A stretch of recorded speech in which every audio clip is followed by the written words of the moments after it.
I feel productive, yet I also feel like Amanda said, it's kind of all over the place.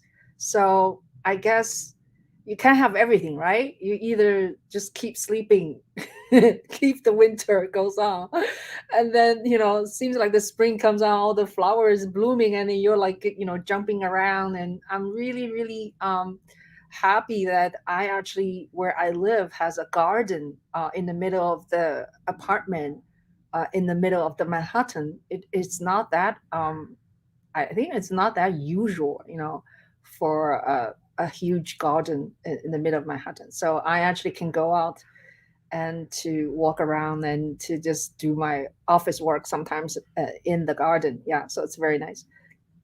Let's welcome Melissa. Hi, Melissa. How are you? Thanks for Hey, coming. Ching. Hi. Thank you for having me. Thank I you. like coming into spaces where I can learn. And Thank I you. really admire the work that you do on your smartphone. Hi, Johanna, like a banana. Got it. That's a lot. Thank you. And hi, Eric and Amanda. It's so good to be here. I'm just like a sponge. I'm just listening and learning from masters. But I own a global think tank, and in my think tank we have an entertainment pathway.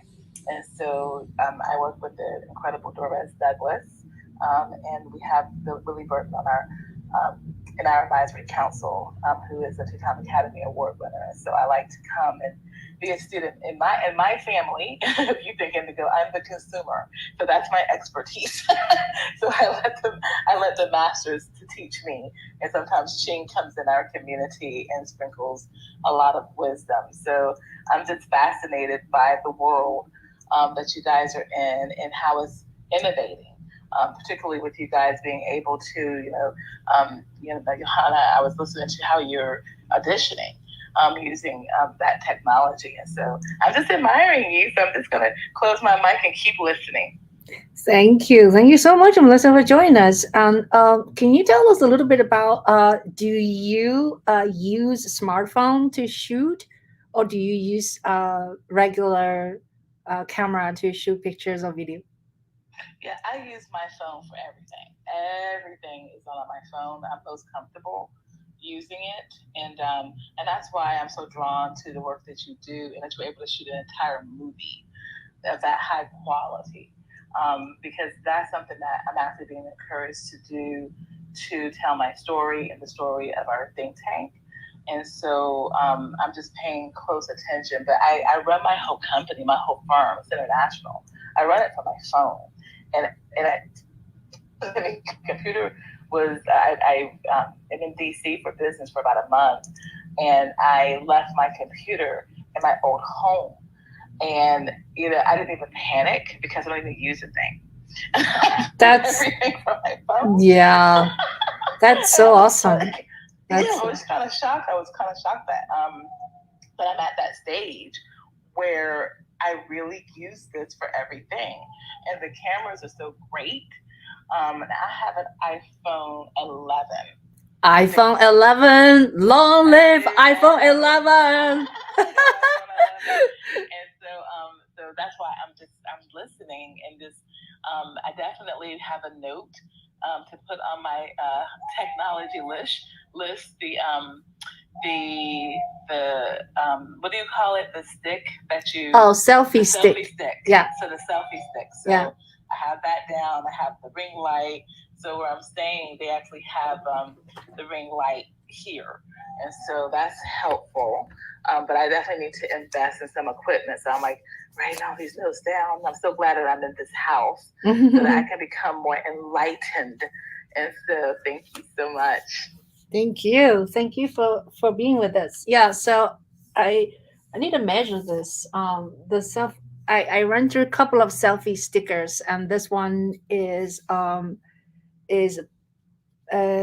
I actually have to go back to the Amazon to dig the file. How this is much sturdier, much a little bit heavier.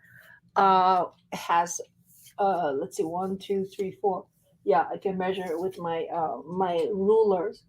Really is pretty tall, 5 feet maybe. Yeah, which is pretty tall. selfie stick and with a tripod in the bottom. So you can really use it as a mini tripod in a situation that you don't have a whole lot of room or you don't want to carry a real tripod, and which can be very heavy, you know. So my way of production these days is just like make it as little equipment as possible, as light as possible, because I'm one person band. The I guess the deep down why we use smartphone is because for its smallness, its accessibility, and its unintrusiveness when we shoot, when we wanted to capture things, or when we want to interview people. You can get away with holding a smartphone, right? Actually, if you go to the like network now or events, you see a lot of big, gigantic, you know, machines there. But then you see a lot of reporters just using smartphone, yeah, because you know they don't want to bother to schlep a big heavy machine with the all kinds of equipment, right? So it's very convenient. And some of you are new here in our room. I created a feature documentary, 90-minute feature documentary called My Young Gun Diary. I shot the whole thing on iPhone 11, and now the film, just 3 weeks ago, it's live on Amazon Prime, and you can watch it. You do have to pay $1.99 to see it on Amazon, but if you want to save money, you can see it on Tubi. Tubi. Tubi is free. You just have to see a couple of advertisement. So check our film, and you will be you will be very surprised. You know how iPhone 11 can go so far, right? So I think many people on the panel saw the film.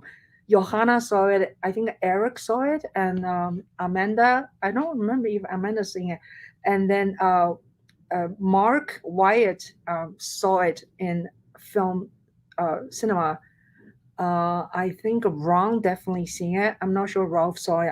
I'm not sure if Sandra seen. So Wyatt, would you like to talk about when you see my film on the big screen? Did you see my film on the small screen before you saw on the big screen?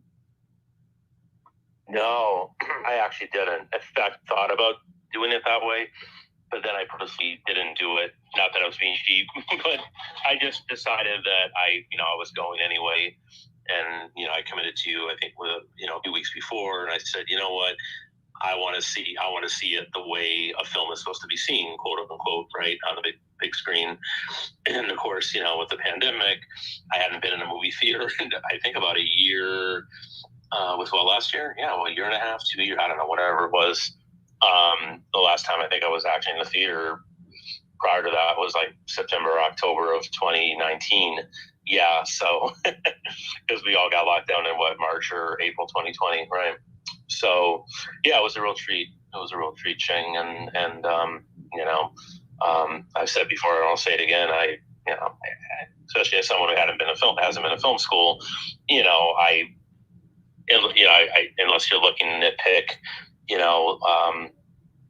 bokeh and certain things with color correction, things like that, the average person watching it for sure wouldn't, in my opinion, wouldn't be able to tell that it was shot on a smartphone. That's how good it is. And it's a tribute to your storytelling, the way you just were able to stitch all that together. And it was a huge job for you, but you deserve all the flowers for it because it came out amazing. And it's just, again, I've probably said this before, but it's just such a, I think it's like a love letter, really, when you think about it, to not even so much Yang himself, but to your fellow Yang Gangers. You were in the story yourself, but you were more in, a bit in the background and driving the canvassers around as like their chauffeur or courier, right? But, they're used to, you just see the blood, sweat, and tears that goes into that sort of volunteer work where you're paid little or nothing and you work your ass off for, I don't know, what would it, at least a few hours a day, knocking on tons of doors, and the conditions you guys suffered. And in the rain and snow and sleet and ice in Iowa and New Hampshire, these primaries are always Republican or Democrat. They're always in the middle of the winter, right? Especially in the Northeast and out there in that part of the Midwest. And it's brutal, it's brutal. You have to be a certain stock and type of person that wants to do that, knowing the rejection rate is high. I would say at least 70-75% or more. Doors slammed in your face. It doesn't, I've done it before myself, as I've probably mentioned before. And it's hard. It's hard, even when the conditions are much better. If you do it in the summer, in nice weather. If you did it in the Bahamas, it would still be a tough job, in a sense, because people just don't want to hear it. You're knocking on their door before or after dinner time and trying to hand them some literature or something, some petition to sign or whatever it is. And they're like, get off my lawn, get out of here, kid, or get out of here, whoever you are, and it was even worse than that. You showed that was heartbreaking. A couple of people in the theater next to me visibly gasped when I'm sorry, I forgot the gentleman's name, who said, they told him, go back to Jack. UF people. Jack. Jack. Jack Chen Yep. is a canvasser from Yep. New Hampshire. When he Yeah. went to knock on doors and in New Hampshire, and this one lady, cursed at him, says, "You Chinese people go back to fucking China," Right. Yeah. I was angry and embarrassed for, if that was in New Hampshire, that made me more angry because I'm from, like Johanna, I'm a native New Englander, and I'd be the one kind of person that would want to punch that guy right in the face because Jack is an American citizen and shouldn't be talked to that way. But that's the way some of these people are, they don't want you there. And it's just, especially if they never heard of the candidate. I know there were some of the people that, they said, oh, well, we'll talk to you, but we'll engage you, but we're still not going to vote for him because we don't know him, or maybe it wasn't even like because maybe had nothing to do with it, to be fair, in some cases of the fact that Andrew Yang is a Chinese American man. They just don't know who he is. I'm like, no, I'm going to go with someone who I think who can, quote unquote, electability, right, that has a better chance of winning, whether that's Joe Biden or Bernie Sanders or whoever, So that's sort of understandable too. But yeah, anyway, I don't want to ramble forever. I'll land the plane. But you did such a great job of doing the whole thing is a love letter to your fellow Yang gangers and the campaign and what it takes to go through the ups, downs, and the good, bad, and the ugly of being on a grassroots political campaign like that. So yeah, again, great job. Thank you, Mark. You have been such a strong supporter of mine, and we've been on Clubhouse for 2 years now. I started officially February 2021. I think pretty shortly I met you, and you've been just so wonderful. Thank you so much, and I'm just very grateful for our friendship. Yeah, actually, I have seen quite a few people on Clubhouse. Mark, I hang out with Mark. We even had a Thanksgiving dinner together with my family. And I saw Johanna several times. We go to see theater together and we hang out in Greece. We drink wine on the beach of Greece and we go wild. And and then who else I saw? I saw Amanda very early, my time Clubhouse. She came to help me to shoot a gig and shooting a concert. She was the extra camera. And who else I saw in person? Yeah, I would love to see all of you in person. Yeah. So anybody else? Ralph is here and Ron is here. Ron, you saw my film. Ron is a great international filmmaker, a documentary filmmaker. Tell us a little bit about yourself, and then you saw my film now. I know you like it, but do you have a question for me? Well, mostly a compliment more than a question. And if anyone hasn't seen the film, I really recommend it because it's really it's not about Andrew Yang. It's about all the community. And also it's like a political studies, anthropological study of grassroots politics, understanding the whole system of primaries. But what's beautiful is just as you have such a great sensitivity to host these rooms and give us wisdom and teaching and inspiration, you are able to bring out the best of people on camera in such a natural style. And that takes a special kind of person with sensitivity and vulnerability and risk taking. So that's really what I wanted to say. And I've been making films around the world for a long time. And I'm not sure if it's from the interview we did, but the week after we did our interview on your YouTube channel, Ching Juhl Media, a mentor and great documentarian filmmaker, Peter Davis, reached out to me. He won the best Oscar for Hearts and Minds in 1974 about the Vietnam War, and he's he's up in years, and he reached out to not only offer to distribute all of my films, but also to maybe help him finish some films, 3 films that he'd like to finish. He's up in his close to 90. So that was a real nice thing. I took his films, Generations of Resistance and White Lager, during the anti-apartheid era, all around campuses to try and raise awareness on apartheid and freeing Nelson Mandela. So check out some of Peter Davis's films and his archives. I'll put a link to his villain films, VILLON films, in the chat. And I appreciate the room, and thank you for letting me speak. Thank you, Ron.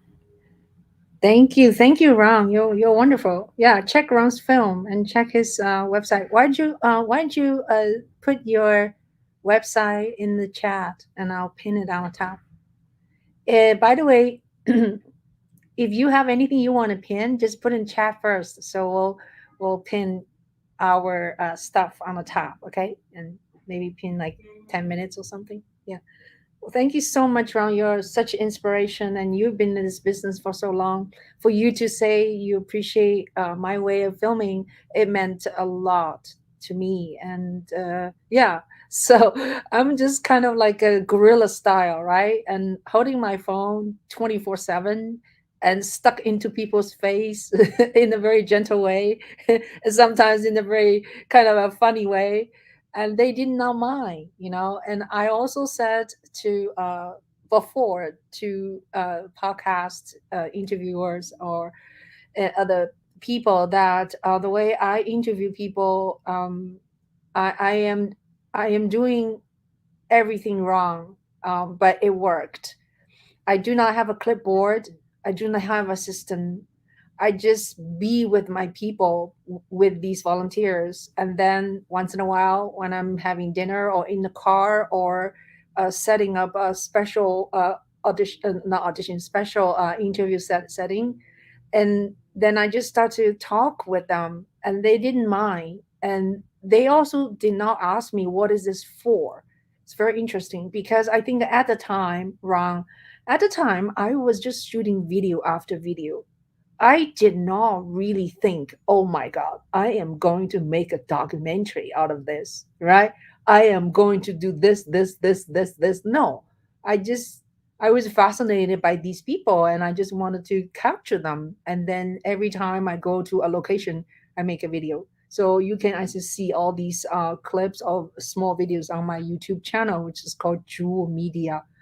And so the whole documentary, when I think back, it really is like a child was born out of is it called out of rack? What do you call that? Like you're not planned, or or you had an affair with someone else. What do you call that? So anyway, yeah. Um, So it was not planned, that's the beauty of it. Yeah, so I got so many interview materials and so much footage without planning it, and then I started to edit. So once I nail down the sort of a rough cut, the last rough cut. There's many rough cuts, and then I reach out to these people, which I had their phone number and their email, or if I did not have, I look for a campaign to nail them down, because they're not like people from streets that I don't know. They actually went to Canvas for the campaign, so somehow there is a record of these people. So then I, during the pandemic, right, I didn't bother to send them a release form in the mail, so I just did an online thing. I think Adobe has a thing, you pay for like $18 a month, so you can have someone to sign a e-sign. So I got all my release form that way. Yeah, it took a while though. It took a while. So thank you for your comment. Yeah.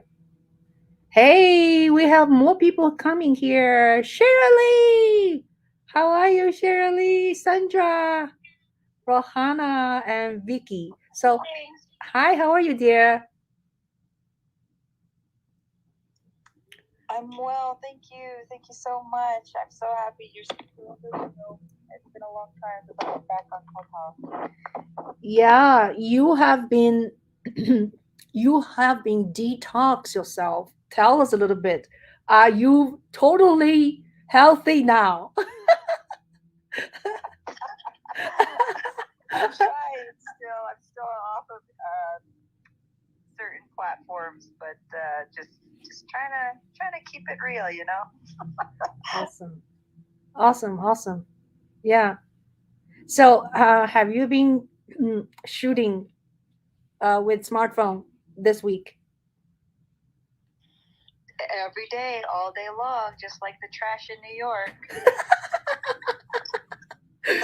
So, yeah, I'll tell the story. Shirley was visiting last year to New York City, and we hang out.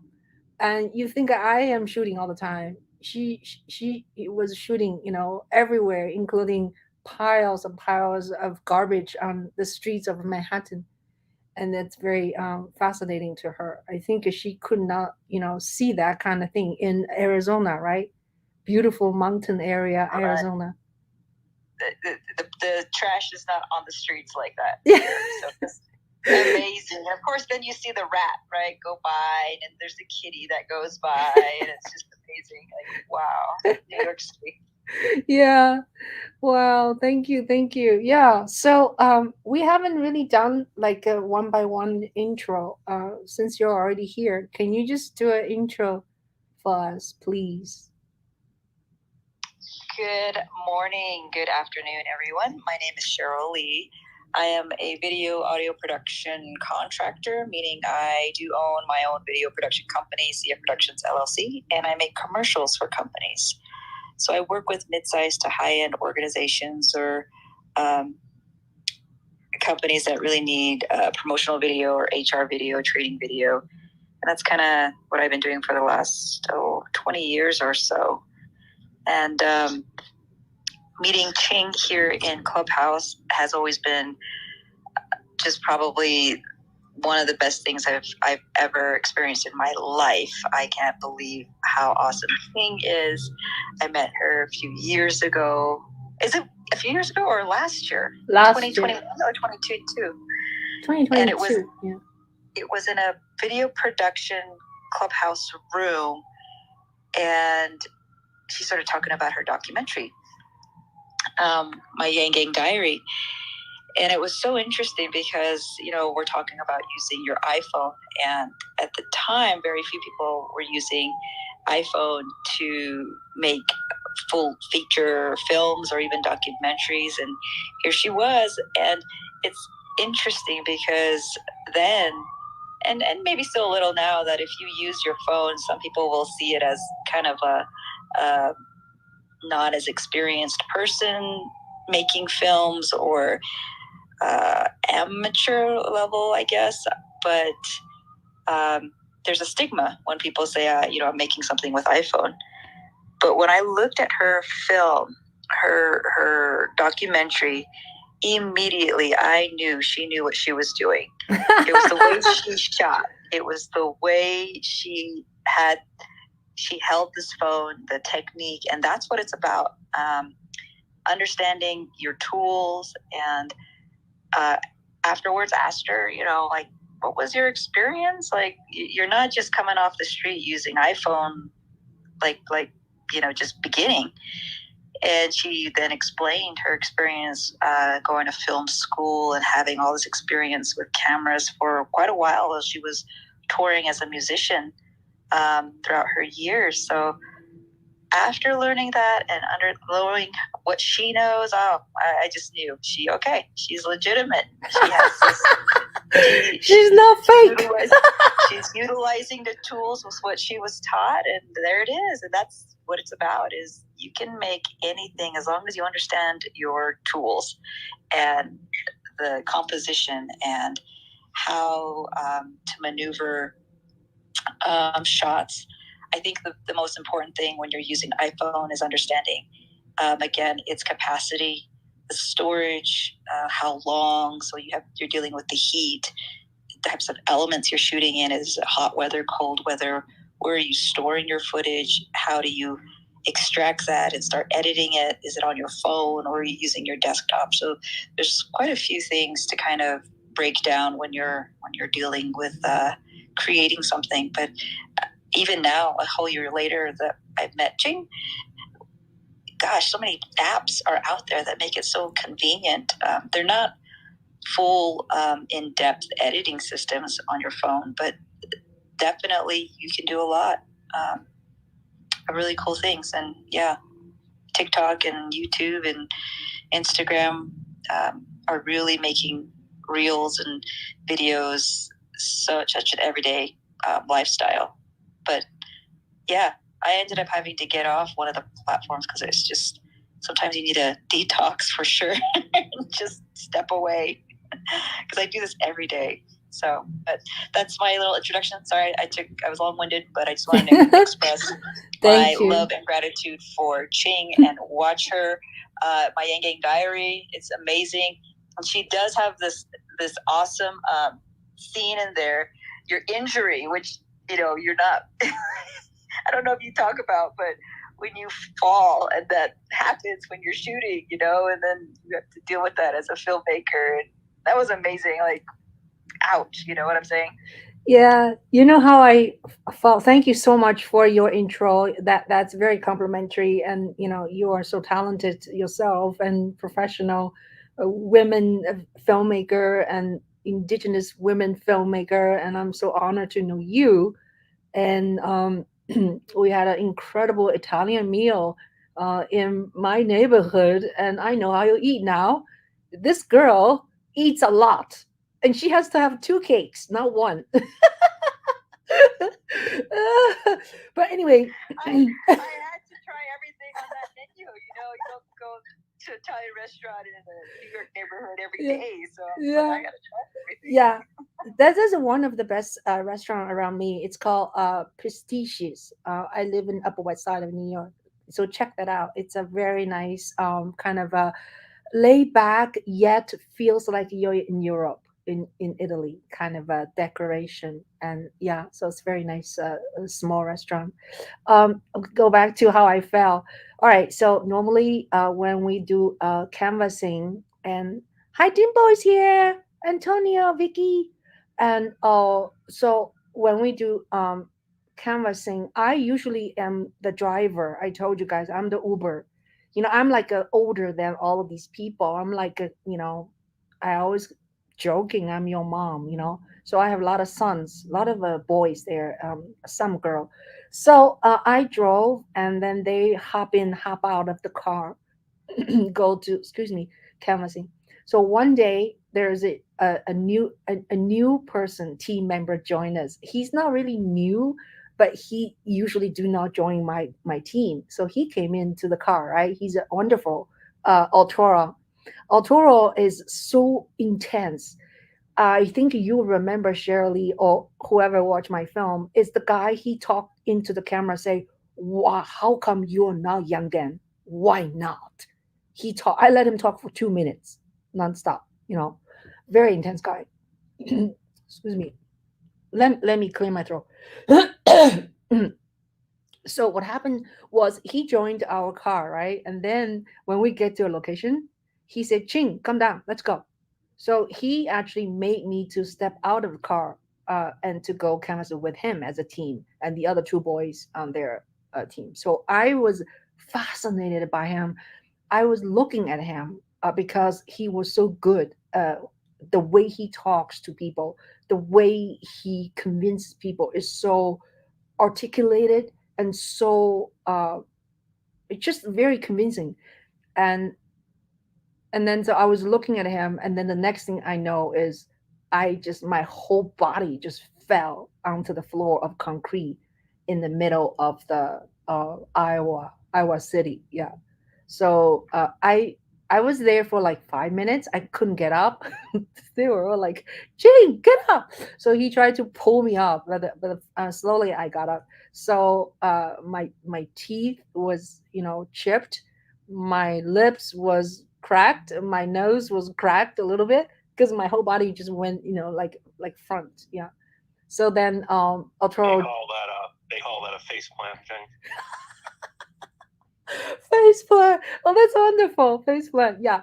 So Arturo, of course I don't have an image of me falling down, right? So when I made the film, I actually told a story with like I shot a roll had a crack, and then I insert that crack into the movie, just show people that's how I fall. Actually, it was not really true because I don't know how I fall. I was just looking at him. But to tell the story, I have to have some kind of visual element. I'll say I don't know how I fall. So, and then I kept shooting the way he took me to Walgreen, and he was driving now, right? I was the driver, now he drove. So I kept shooting him driving me to Walgreen because there's no hospital or anything. I don't want to go to hospital. I was not like in huge pain. So we went to Walgreens, and we bought some stuff. So I went to the bathroom in Walgreens, and I kept shooting myself. I kept shooting my hand, my fingernails, because I had a red fingernails. They all cracked. They all like being bad. So I got these things. So it just shows me like even when I'm in a very, very you know, kind of difficult time, I still keep shooting.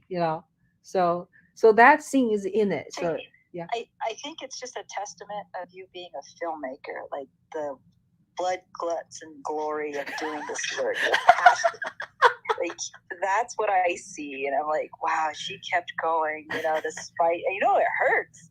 That's pain, but she kept documenting, and that's a true like filmmaker. She's gonna keep going, and she's gonna show it, and you weren't ashamed not to share it too. Like that's vulnerability that people amazing.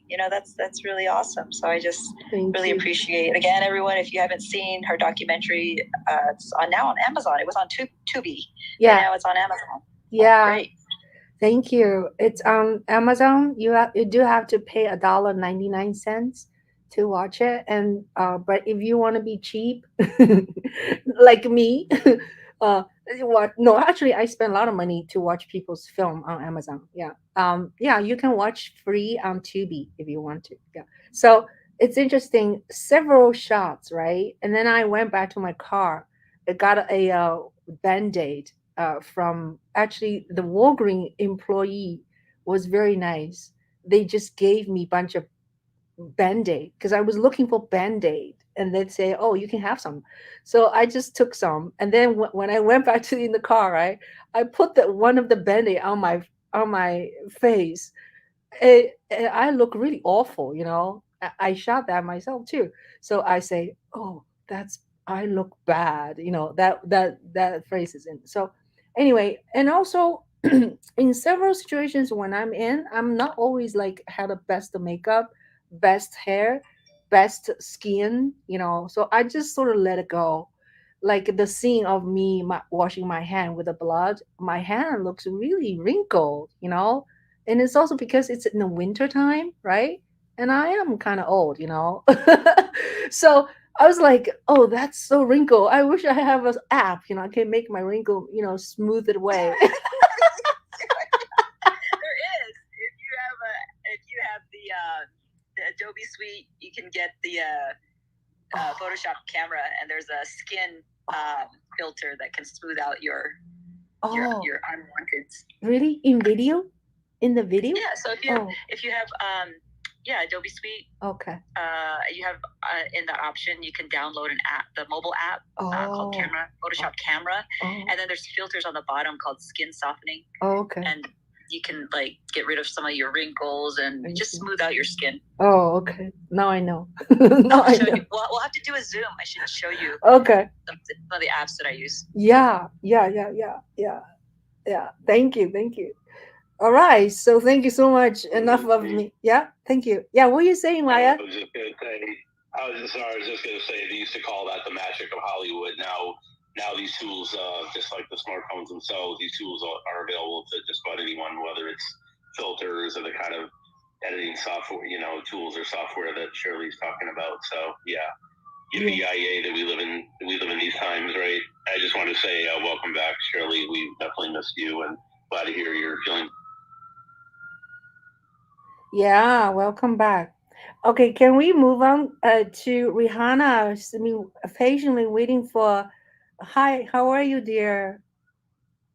Hi there. I'm so sorry. I was in so much more of a quieter space when I raised my hand. Can you hear me okay? Yeah, we can hear you.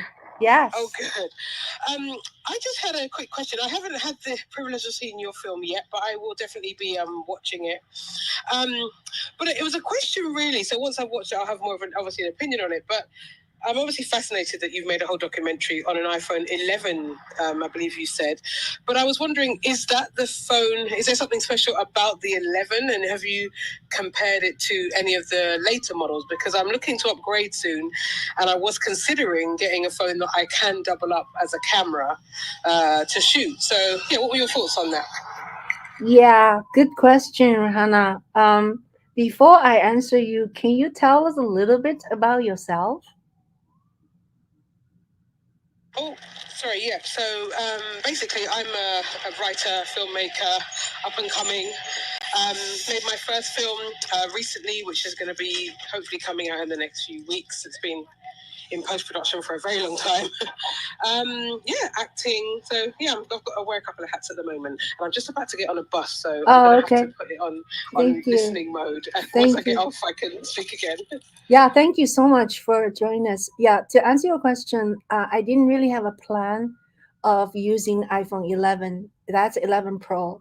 I just during that when I was shooting at 2019 in May, that's my phone. So I started to use iPhone starting iPhone 4, and then I think I skipped 5 and 6 and 7. After 7, I used 10, and then after 10 is 11, and now I use iPhone 14 Pro. So it was not planned. It was just at the moment I had my iPhone 11.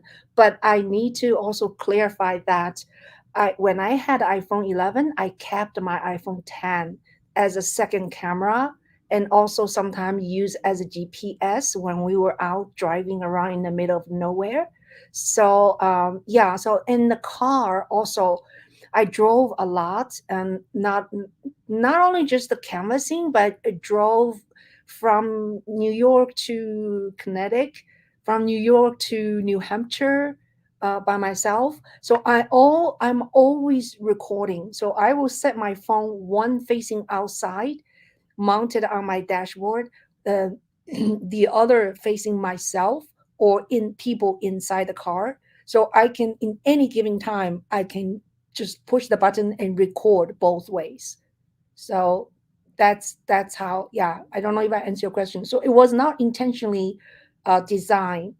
I have a feeling iPhone. I skipped iPhone 13. I had iPhone 12. I think iPhone 12 quality is great. Yeah, and then iPhone 14 now is great. You can do cinematic mode, And even when I'm not using cinematic mode, when I shoot just the regular video mode, you actually the background is blurry, which is nice. Yeah. So That sounds amazing. Thank you. So, with the thought, because I actually recently went to go and look at the iPhones, and so what tripod are you using with your phone, or is it all handheld? yeah, that's a very good question.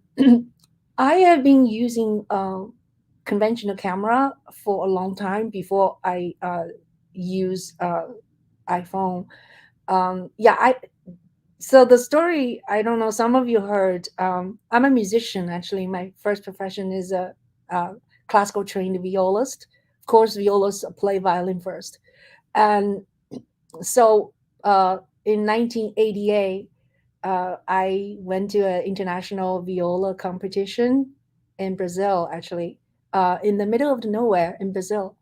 But the people hosted the competition had a lot of money, so I went to, and with reluctantly I went to, because I didn't think I was going to win anything. My teacher said, all I want people to do is to hear you. He said, you need to be heard.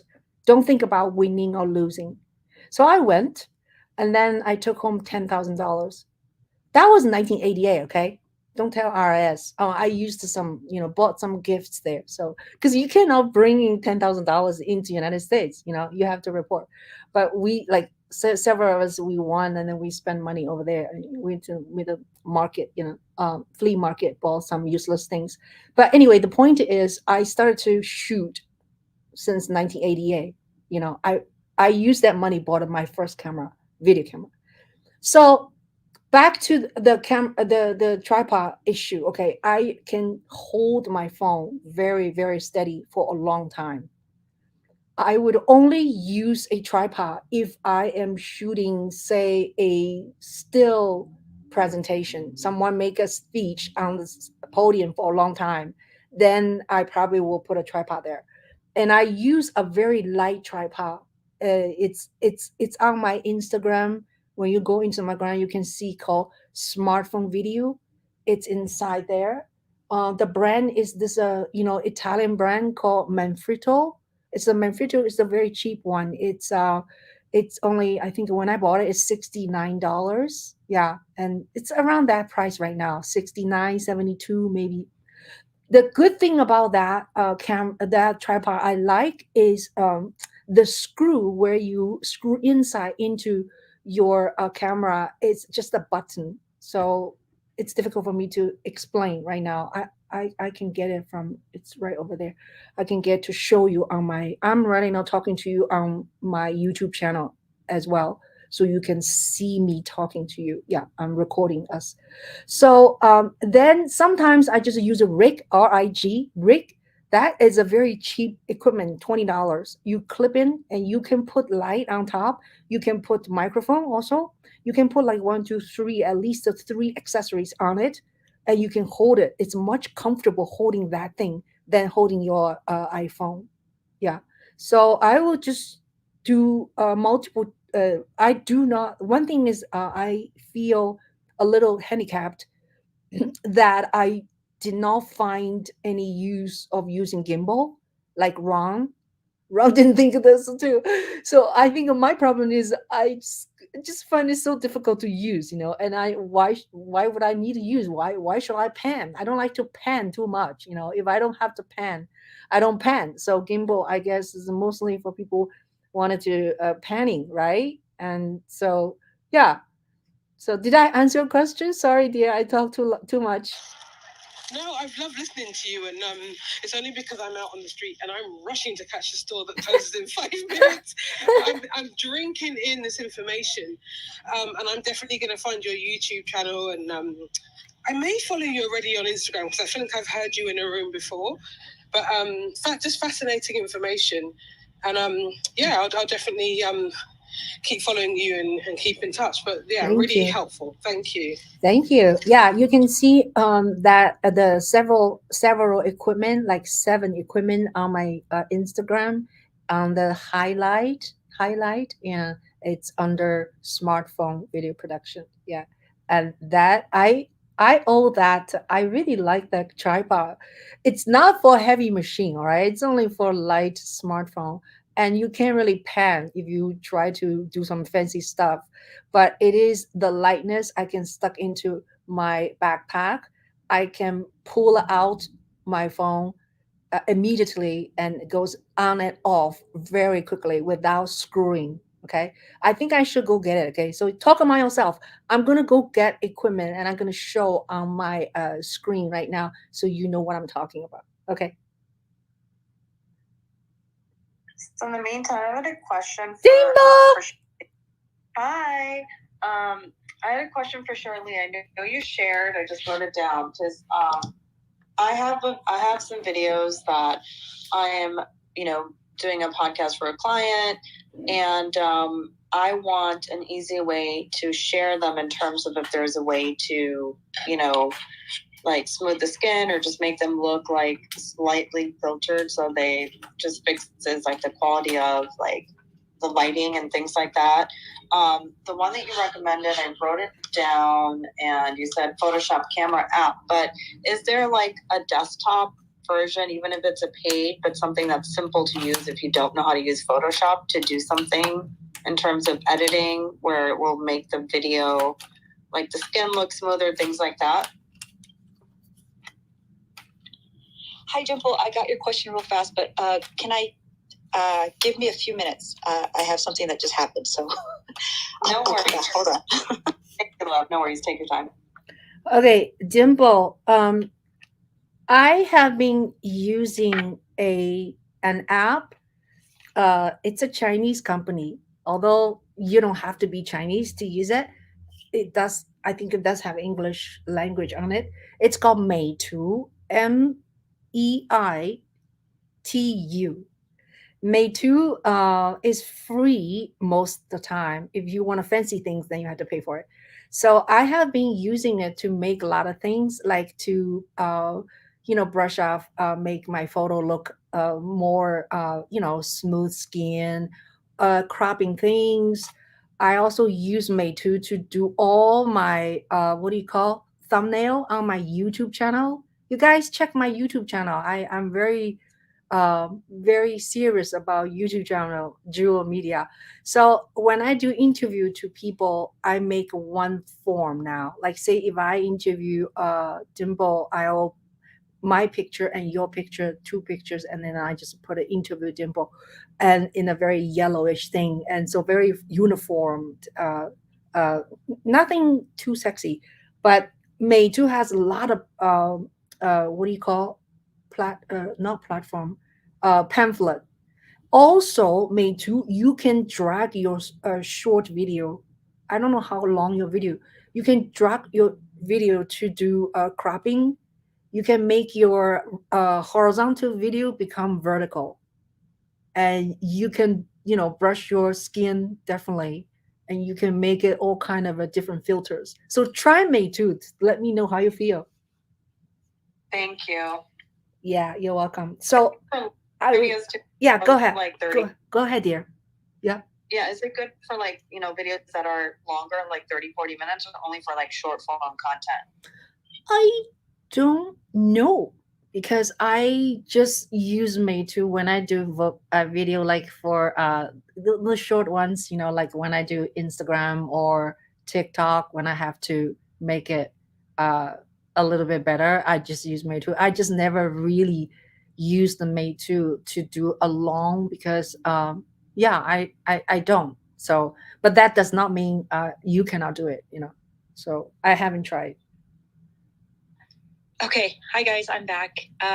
Dimple, real quick question. Are you editing on your phone or are you using a desktop? I'm sorry. Yeah, I'm using Veed.io to edit my videos.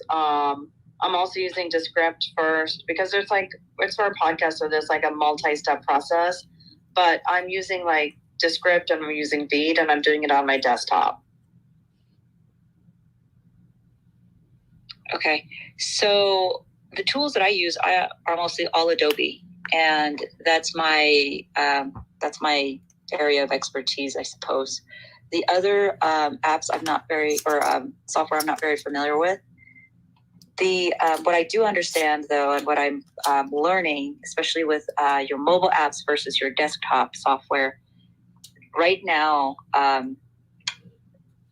the mobile apps are just, they have so many fun and easy features that will allow the skin smoothing application to be simple, just done. When I try to do the same process over my desktop, there's just a little bit more detail in terms of how to find the tools for it. So I think it depends on your software. So that's what I'm getting back to. It depends on your software of what you're using. So what I use are all, I'm a video editor. I use Adobe Master Suite. That is my go-to. I'm very familiar with it. I've been in it with very many years. On my desktop, has everything within that subscription of Adobe. You can download the mobile version of it. So I can download a version of Photoshop for my phone or Premiere Rush or, whatever it is. And then within those apps, that's where those features, those really unique features are available. I'm sorry that I'm not familiar with the editing system that you're using, but definitely, like I said, I need to share with Ching a Zoom example on how I do things. That'd be awesome if we could do something like that. Yeah, what about also I know Ching gave one example for on your phone, which app to use. Do you have any other ones that you recommend to do that on the phone? But for something that's longer form content, meaning I know Facetune can do it for a few minutes, but I don't know if do something that's a 30-minute video in there. Right. So let me just share the apps that I use. The apps that I have on my phone, and I use them interchangeably. Like if I need to get a graphic and I have to use one app and I extract that and then I go to another and I import that. So the apps that I use for, let's just say for photos, I use PhotoGrid, I use Lively, I use Blur Photo, UDoodle, and there's another one that I really enjoy. Oh, of course, then you have your Canva to do some other manipulation on your photos. For video, I'm using Splice, and I use the Photoshop Camera and Photoshop Express. There's also Lightroom and Premiere Rush, which is a version of Premiere Pro editing as an editor. So all of these, those are the ones that I use. And then of course, for really fun, easy, again, this is not for long form, but just for something else that if you want to do quick social media posts, Impresso is something that I came across and love using for social media posts and short videos. Thank you so much. I appreciate that. Oh, and hi, Debbie. I haven't seen Debbie in a long time. Good morning. Hey, Debbie. Real quickly, did you go to NAB this year? I went just for a couple hours because I've been so slammed. But I did go in specifically to see the CEO of ZCAM, Kinson Liu. And so I got to walk the floor for about 3 hours. And it was a little smaller than years gone by, but I don't think I've been there in 9 years. But it was pretty cool. Oh, wow. I missed it, everyone. I missed going to NAB this year, just saying for work. But I thought about you, Debbie, because the week prior, I actually should have reached out to you. I was in Las Vegas for another conference. Oh, no. Yeah. And that goes for any of my Clubhouse family. If you're in Vegas, please hit me up. Can you spell out the abbreviation, please, dear? NAB, National Association of Broadcasters. Okay, thank you. It's a massive show in Las Vegas, annual show where all the camera manufacturers Wow.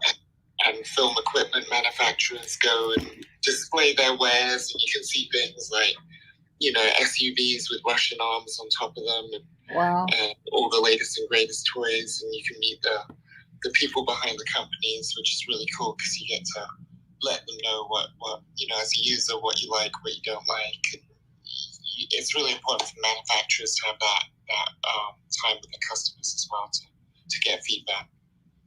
And the other thing about it is that it's free. Really? So to get an exhibit hall pass to just roam around and meet with Sony or Panasonic or anything in post-production, it's free. It's a huge convention at Las Vegas Convention Hall. It's typical, and it's a really good way to get cheap gear as well, because on the last day, you can make deals because no one wants to pay for the shipping of shipping their gear back to China or wherever. So you can usually spend a lot of money there on the last day and make some deals and walk out with the display models and things. Wow. So it was really cool, and it was huge for me to meet Kinson because he's been a strong supporter of my career, but he obviously lives in China, and to have a strong relationship with the CEO of a camera manufacturer is very precious to me. It was really cool. Wow. Debbie, real quick question. Real quick question for Debbie and or Shirley. How does NAB differ from CES, the Consumer Electronics Show? Because I know that's also in Vegas every year. Sure, it's more focused on broadcast on film and TV as opposed to just electronics. Correct. Exactly. Yeah, I go to NAB off and on, and CES is really fun, but it's very consumer. Hence the C in CES. It's consumer based. Wow, that's awesome. That's awesome. Las Vegas. So for NAB, it's just all production for TV and radio. It's a great place to just start and begin. I mean, you get overwhelmed when you go into this place or just learn about it.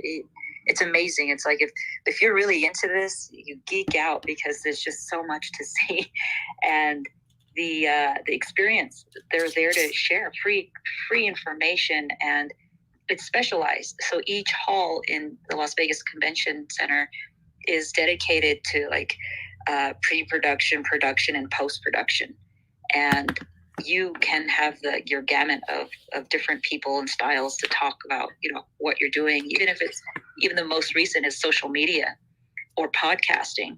I mean, they have the newest ideas and tools and the best mics to talk about. And you have the manufacturers there that explain, of course it's still about selling, but you get to test it out and ask questions. So it's a great hands-on place to be. And the big new thing this year, or not new, but the big thing this year was a lot of people, there were a lot of manufacturers of LED displays because obviously they're coming down in price, and it's not going to be long until instead of on green screens, just regular filmmakers are just going to have an LED screen. Hey, you guys. You guys, sorry to interrupt you. If you come to New York City, let's go to my playground, which is B&H. Oh my gosh, I dream about going there. I'm there. That's like my B&H is so B&H. Yeah. So you know what? We have so many of us here now. Thank you so much. We missed Sandra because we were earlier. We were all talking. Sandra was before us. So should we have Sandra to introduce herself, and then I have a thought after Sandra. And I want us to all introduce ourselves, but I have a thought. I'll tell you later. Sandra, would you like to introduce yourself? And do you have a question for us? Yes, thank you so much, Ching. So, Ching, I've actually heard you speak in one of my friends' rooms, Hiromi, and that's how I've come across you. So it's wonderful to meet you. Thank you. Thank you. Yes, and I love that you shoot all with your iPhone. Just to introduce myself, I'm Sandra, and I'm an animal content creator. I also started actually recently doing makeup videos. Sorry, I have to catch my breath because I was running outside. So I just love that you use your iPhone because I do everything off of my iPhone. But I have a couple of questions for you. Yeah. I've been running into storage problems, and I know Cheryl Lee was talking about transferring some videos onto computer. So I just wanted to know how you handle that, Ching. Yeah. Okay. Thank you. So great to see you here, and thank you for your comment and compliment. Okay, so storage is one big component of all ourselves, and especially with the smartphone, because it's not when we have a camera, we have a chip, right? You can download a chip and you can upload chip. You have the 10 chips. My issue, I have an issue. I don't have the best answer for you. I when you have an iPhone, I don't know Android. You hook up with iCloud. iCloud give you 5 GB free. So 5 GB for me definitely is not enough.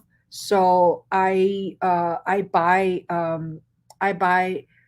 $10 a month for 2 TB storage on my phone. But I I'm keep the phone keep telling me your storage on iCloud is used up. So my problem is I'm a kind of hoarder. I don't want to get rid of my footage. So I have about 13,000 photos on my phone and 9,000 videos on my phone. Of course, these videos sometimes are very short ones, are not necessarily half-hour video. So I would suggest to upload your footage to an external hard drive and leave it there, and then delete it from your phone. I also when you buy a phone and you have different capacity, right? Try, if you are a videographer, try not to be cheap. I try to be cheap. My iPhone 12 I bought for 128 GB storage. That is not enough for me. So now my iPhone 14 I bought, I think it's 256 or 258, something like that. Now I'm fine. I can still keep shooting. It's just not uploading to iCloud because my iCloud space is full. So thank you for bringing this question, because it's a ongoing problem for people do not want to get rid of their footage on their phone. Oh, I love that, Ching. Thank you so much. So I love your advice on that. And I am going to be investing in a laptop, because actually that I don't have any computer right now. And I've actually been able to grow my TikTok to a 10,000 following. And I've been able to produce everything just off of my phone, which is just incredible.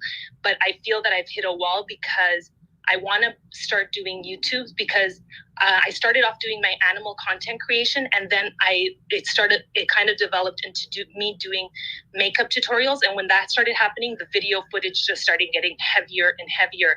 And that leads me to my next question, which is I usually film on TikTok, and I try to not use too many filters, because I want to keep it as raw as possible. But TikTok does have a filter where it's called the beauty touch. So it kind of just softens the skin a little bit.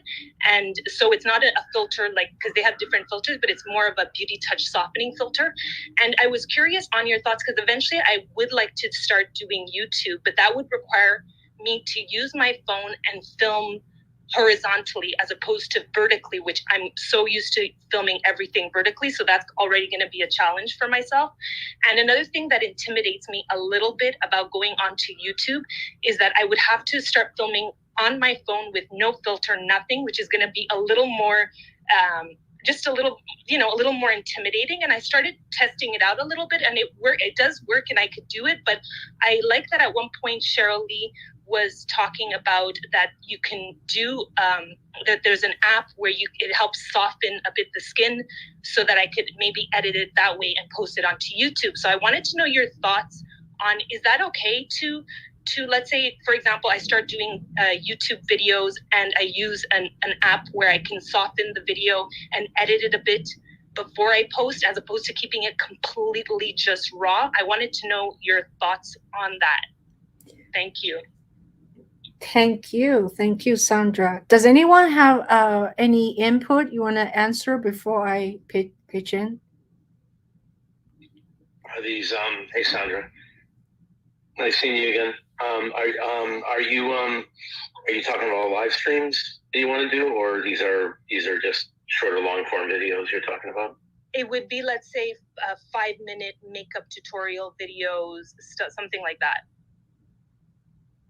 Oh, regular video? Yeah, I don't see why not. I mean, it's your channel. It's your, do whatever you want. I would say go for it. Do it however you want to do it. Right? Hey guys, not new here. I've been eavesdropping for a while. Hi, Greg. How you guys doing? I want to chime in on this because that's actually what I do. I do a sports and trading card rip show, predominantly for YouTube, and then I will take. I mean, if you're doing 5 minutes, you're fine. But what I would do is break that 5 minutes up into like maybe the opening, and then maybe somewhere in the middle, kind of like your meat and potatoes, if you will, a little bit later. That's what I do. But I'll move that over to TikTok. But I shoot predominantly vertical. I don't shoot horizontal. So what I'll do is I'll crop it in the iPhone itself. I'll crop it in the iPhone to 9 by 16 for TikTok itself. Just make sure how you frame yourself, because YouTube is not very friendly if you're doing vertical. It'll work fine, but you're going to lose a lot of viewers because they go to YouTube to watch a full screen, not a half screen. But I do that honestly on every video that I produce. I cross it over from TikTok to Instagram, even to Twitter. I'll hit every avenue just to gain viewership, because my whole goal is to get the subs onto YouTube.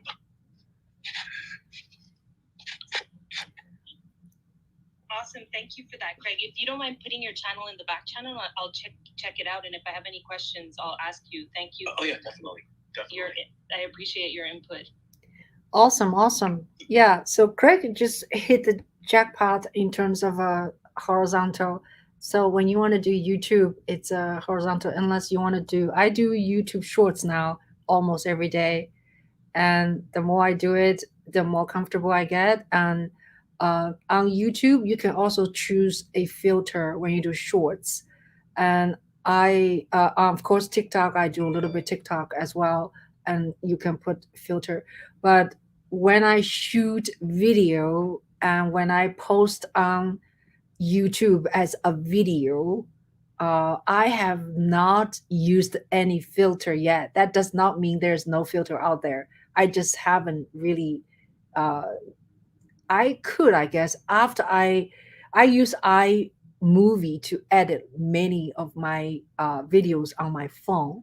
On iMovie, it is a little primitive. It has filter, but the filter looks kind of very extreme. Some looks dreamy, some looks blue, some looks like a summer splash. So it's not very natural. Yeah. So that, I'm sure there's other videos out there you can and also depending on lighting, it's very very important when you shoot yourself. If you're talking about thing, make sure the lighting is appropriate, lighting is good. If you get the good lighting, you can make your skin actually softer.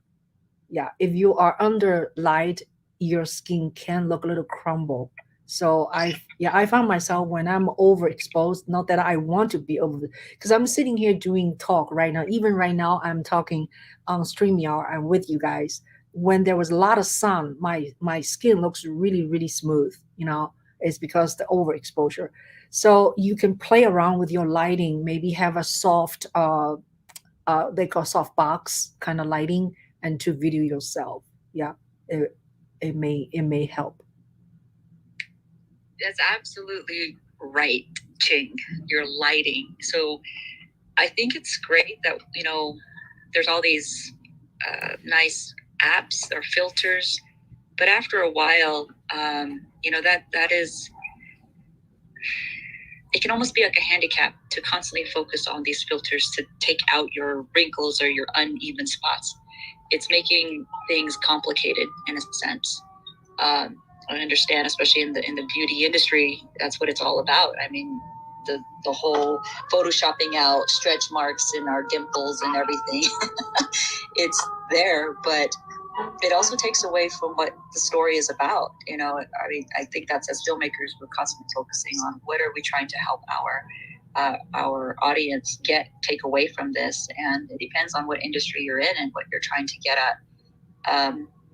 We all know in the cosmetic industry, it can be very challenging because there are people that just want to sell you the next best thing and have miracle cures for this and that, when it, in actuality, it doesn't. It's a fantasy. It's not real, and that's what makes kind of media very manipulative. Can be very dangerous if you're doing this, especially to our young viewers and our young people that are having body issues right now because of that. And so we have to be very responsible when we're doing this type of work, to not go overboard and to really think about that.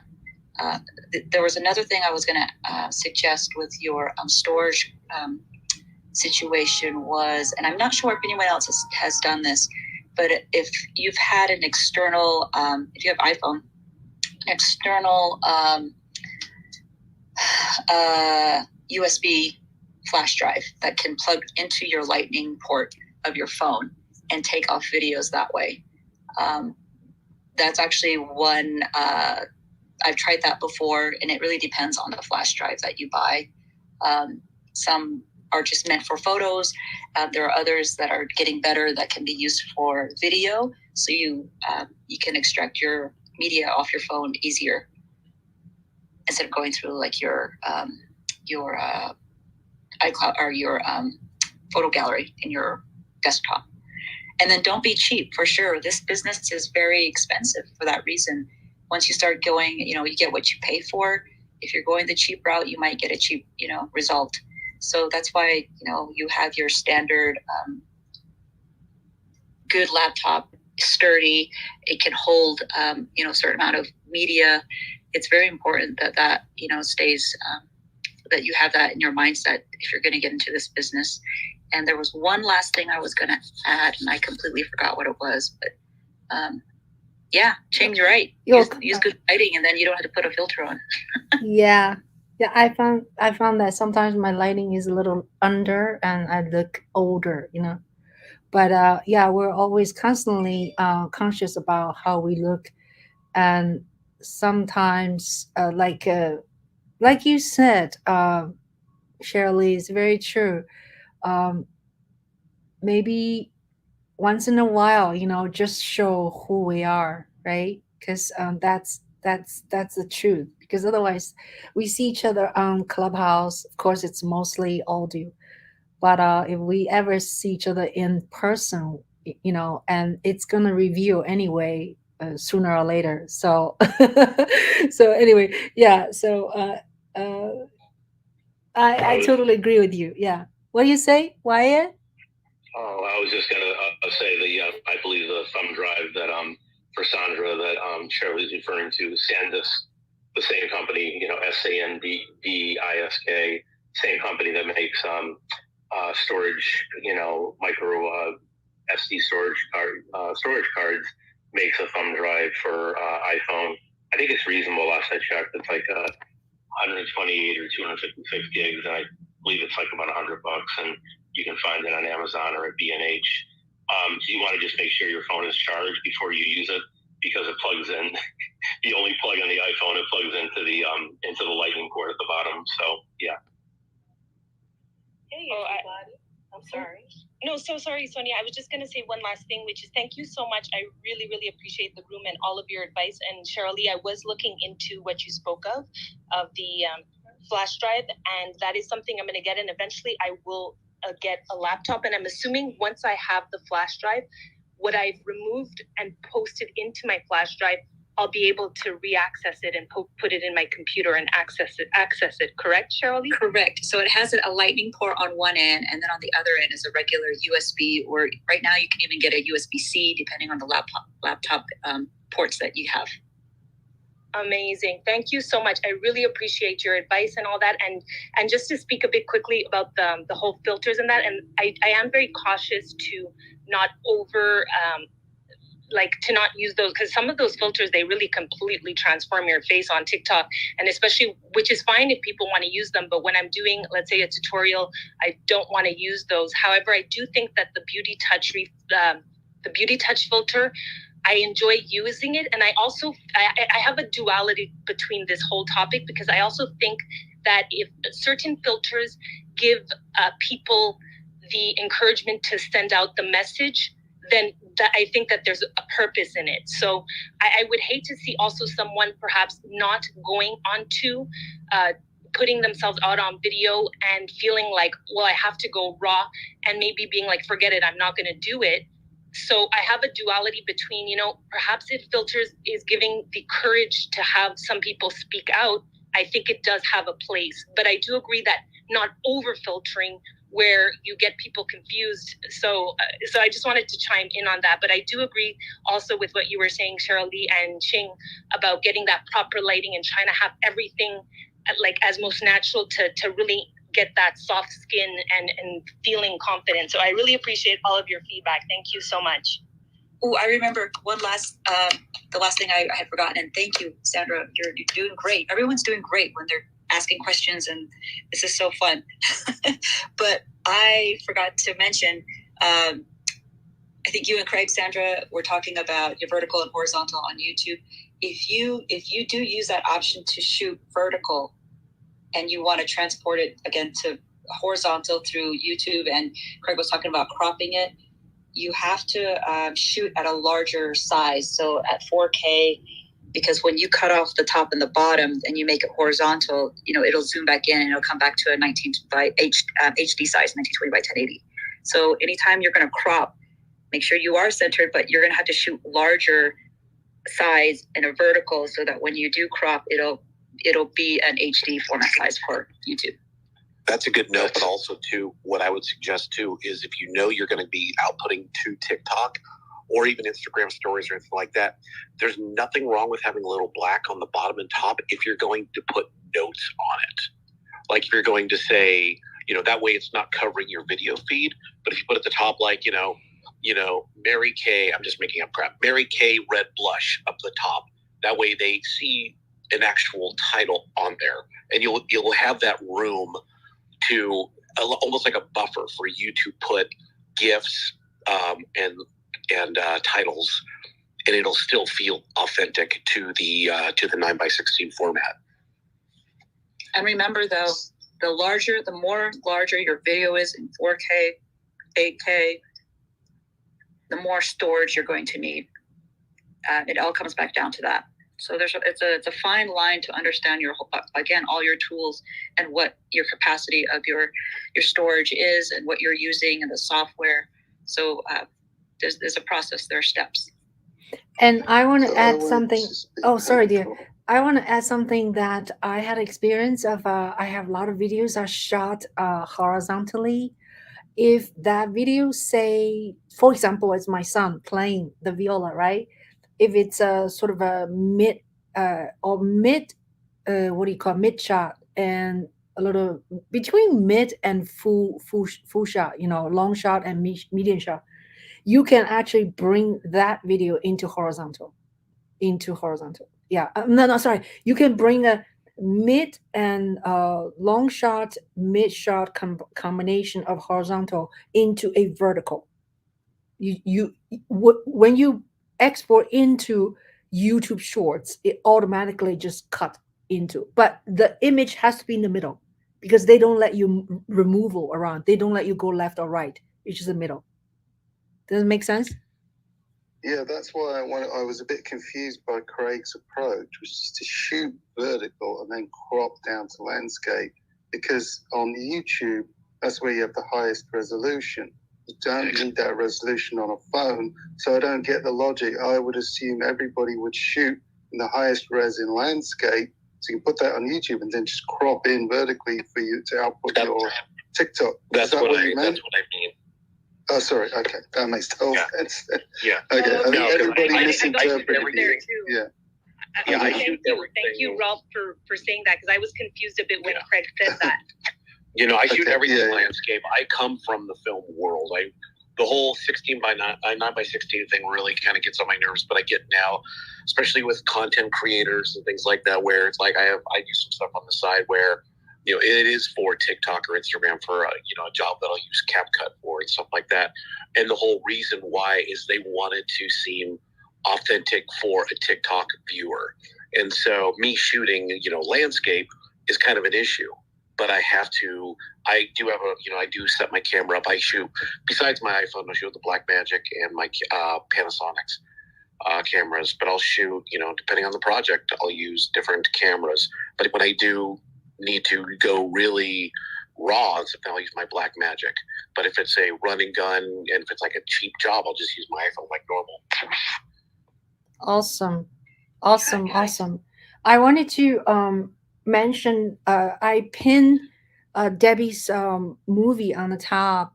Although it's not shot on smartphone what we're talking about, but I just wanted to support Debbie, and she's been doing a wonderful job, and she always support us, and we're small camera people. She is a gigantic camera person. and I saw the movie on Amazon, and yeah, you guys, it's accessible on Amazon for $2.99. I saw once, and then in the middle of it, I have to do something else, and then I went back, I bought it again, I rented again because expires in 48 hours. And you guys support our fellow filmmakers, okay? Watch their film. I mean, $2.99, you can't even buy a decent coffee with that anymore, right? So yeah, and I have a question for Debbie. Before I saw it, I don't know where to make a review on Amazon. There's no button I can go review. Right. They don't make it really easy, and it depends what you're watching it on. But before I jump into that, I just want to say thank you so much, Ching. That was so sweet of you, and thank you for the love and support. I really appreciate it. And you're amazing. You went to it twice. I owe you 2 cups of coffee now. So, no, that's awesome. Thank you so much. So yeah, it really depends. I think if it's on your cell phone, it's difficult. If it's on a smart TV, it's very difficult. But if you just go on Amazon Prime on your computer or laptop, or I'm on my laptop. Yeah, I watch on my laptop. Yeah, you should be able to just find the reviews parties. Yeah, I think it's under more details. More details. Under the movie, it says more details. You click there. Would I be able to do it after? Like, do I have to do it right after, or can I do it now? Oh, that's a good question. I don't know on Amazon. I think you can do it now. Okay. But you cannot do it without watching, though. You cannot just go rating someone without watching. Interesting. Yeah. What about IMDb? But you can't do a rating on IMDb. I will definitely. I will definitely rate you on IMDb. On IMDb, you don't need to show I watched the movie. Of course, I watch a movie, I can rate, right? It's not like Amazon. Like, you cannot just say I want to review this person without watching it. Yeah. Yeah, and I think it's kind of crazy. They have a lot of thresholds to leave a review for Amazon. You have to be a Prime member, and you have to have had a minimum spend of at least, I think, $10 or something. Oh, really? Okay. And for the algorithm to count your review, it has to be you have to have left a previous review. Oh, interesting. All right. So all of this said, tell us your. I was very. Of course, your production looks so, so professional, so, honestly, lighting wise, color wise, is all so wonderful. And your main leader, woman, she's,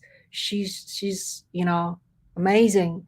Tell me a little bit about her. And she portrayed this homeless person so greatly. Sure, thanks. Yeah, Cat Lily. She was in Dope Sick, and she was also in a movie called The Evening Hour, which was in competition at Sundance in 2020, and that's where I met her.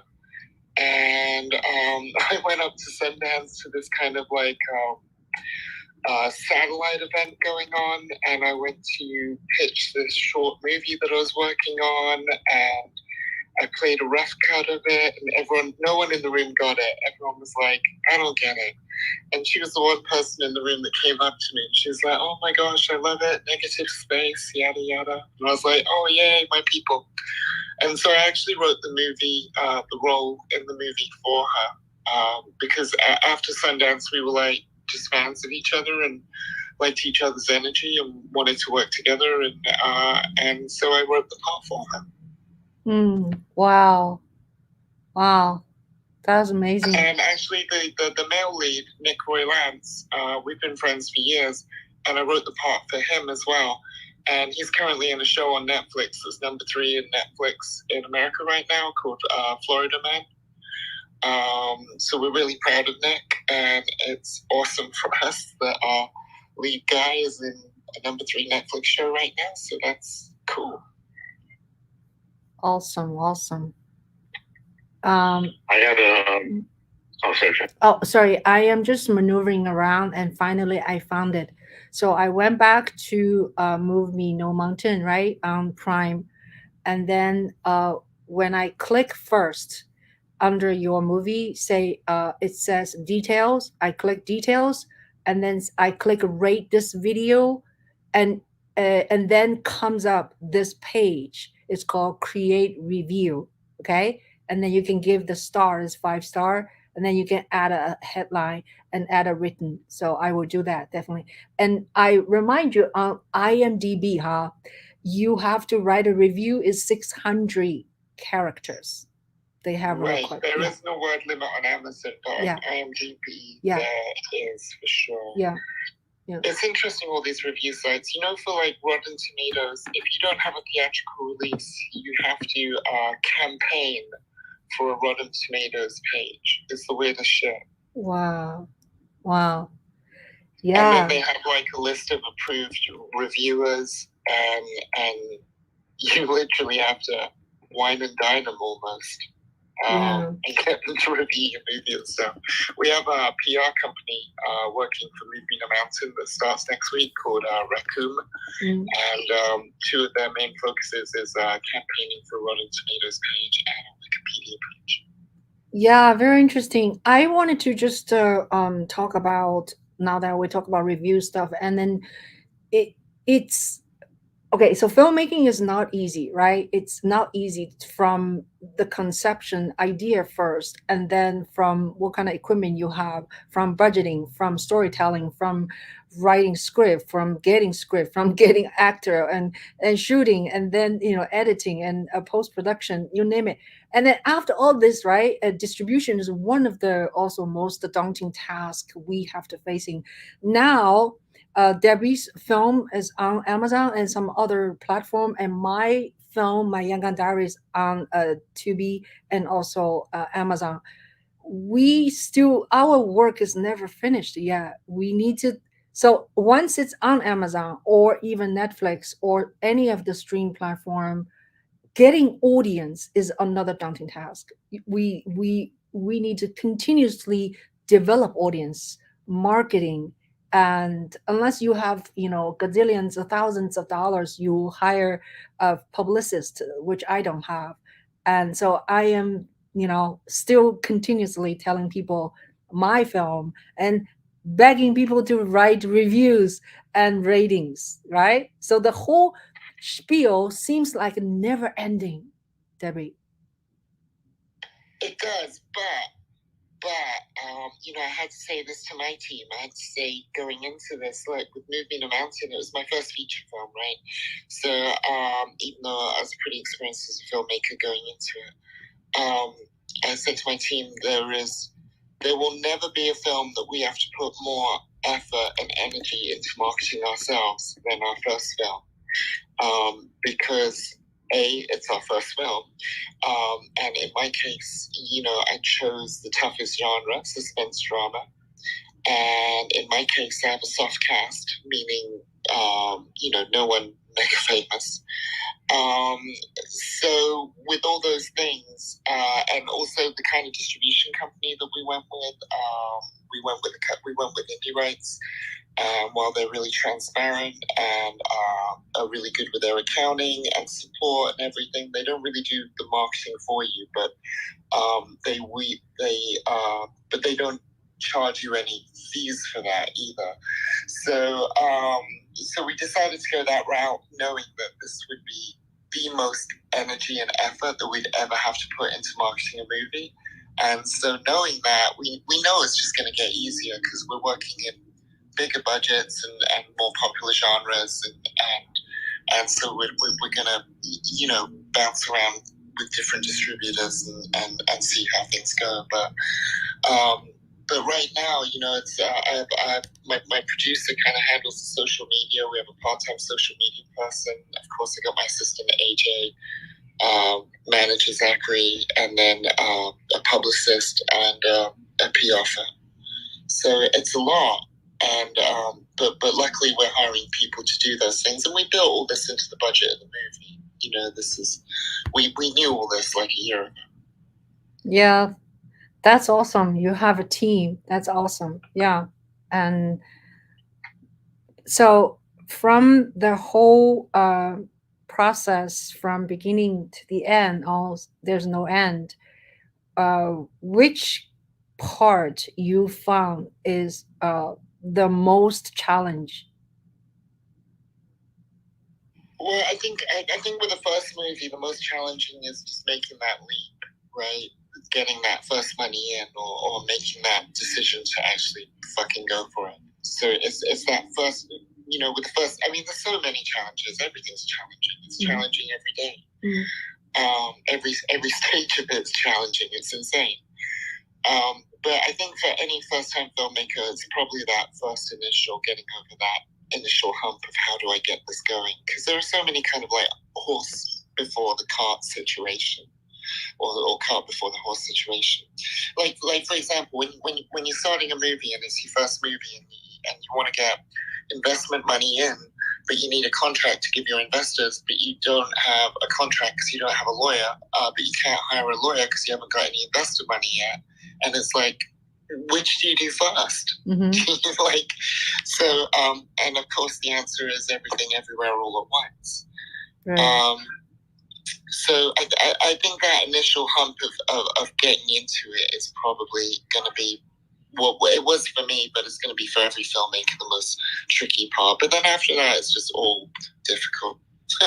Yeah, I hear you. Yeah, but bravo, wonderful work, wonderful work. Thank you. I'm glad you enjoyed it. I'm really excited that you watched it. Definitely, yeah. I'd love to speak to you offline about it more. Yeah. Thank you so much. Hey, Mark, how are you? What's up? Hey, Ching. I thought you were talking to Wyatt, so I wasn't sure, so I paused there for a minute. This Mark. Mark with the sexy accent. That's the only reason I'm here, to give you that voice. Yeah. So, how are you? Did you shoot this week with your smartphone? No, I did not. I haven't shot with my smartphone for a while, but you always give me inspiration in this room, and I want to get back into it. I remember when I used to go on vacation to New York, and I can't remember which iPhone it was, but I had one of those widescreen lenses on a clip, and I used to love shooting on an iPhone with a widescreen lens attached to it. I know they have them built into iPhones now, but you know, you'd shoot in landscape, you had the widescreen lens on, and I used to enjoy how, you know, that cinematic feel. So I might get back into it one day. You know, you've always got a camera with you in your pocket, and you know, I'm more of an editor now. But thanks for your kind words, Ching, on the trailer I sent you that I edited. It's very nice of you. Oh yeah, of course. Wonderful work. Yeah, and yeah, thanks. Keep coming to us, and yeah, keep being our supporter of this room. You know, Mark. Yeah, we've been here in this room nonstop for 110 episodes. That is amazing. I haven't been here for all of them, but I supported you when your rooms have been a little bit quieter.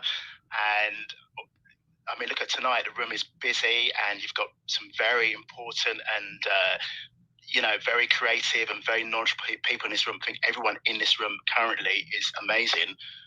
They've all got great information. I've been quiet all room because it's solid gold from everyone.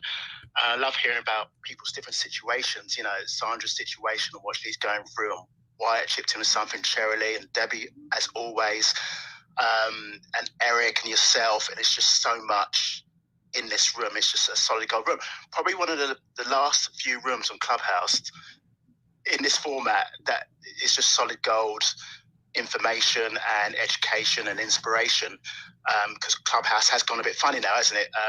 We're all different, you know. So I guess that's a testament to everyone in this room, your mods and yourself, Ching. So it's no surprise it's gone on this long. So congratulations. Thank you so much. That's very nice to hear the review. Yeah, who's Ching? talking? Yes. Hey, I Ron. just wanted to say something about distribution. Yeah, please. Since even when you finish a film, even if you have a platform, you still have to do all the distribution work. So I really strongly recommend, and I've been self-distributing all these years, and over time, the films, make their money back, at least, all but my feature so far.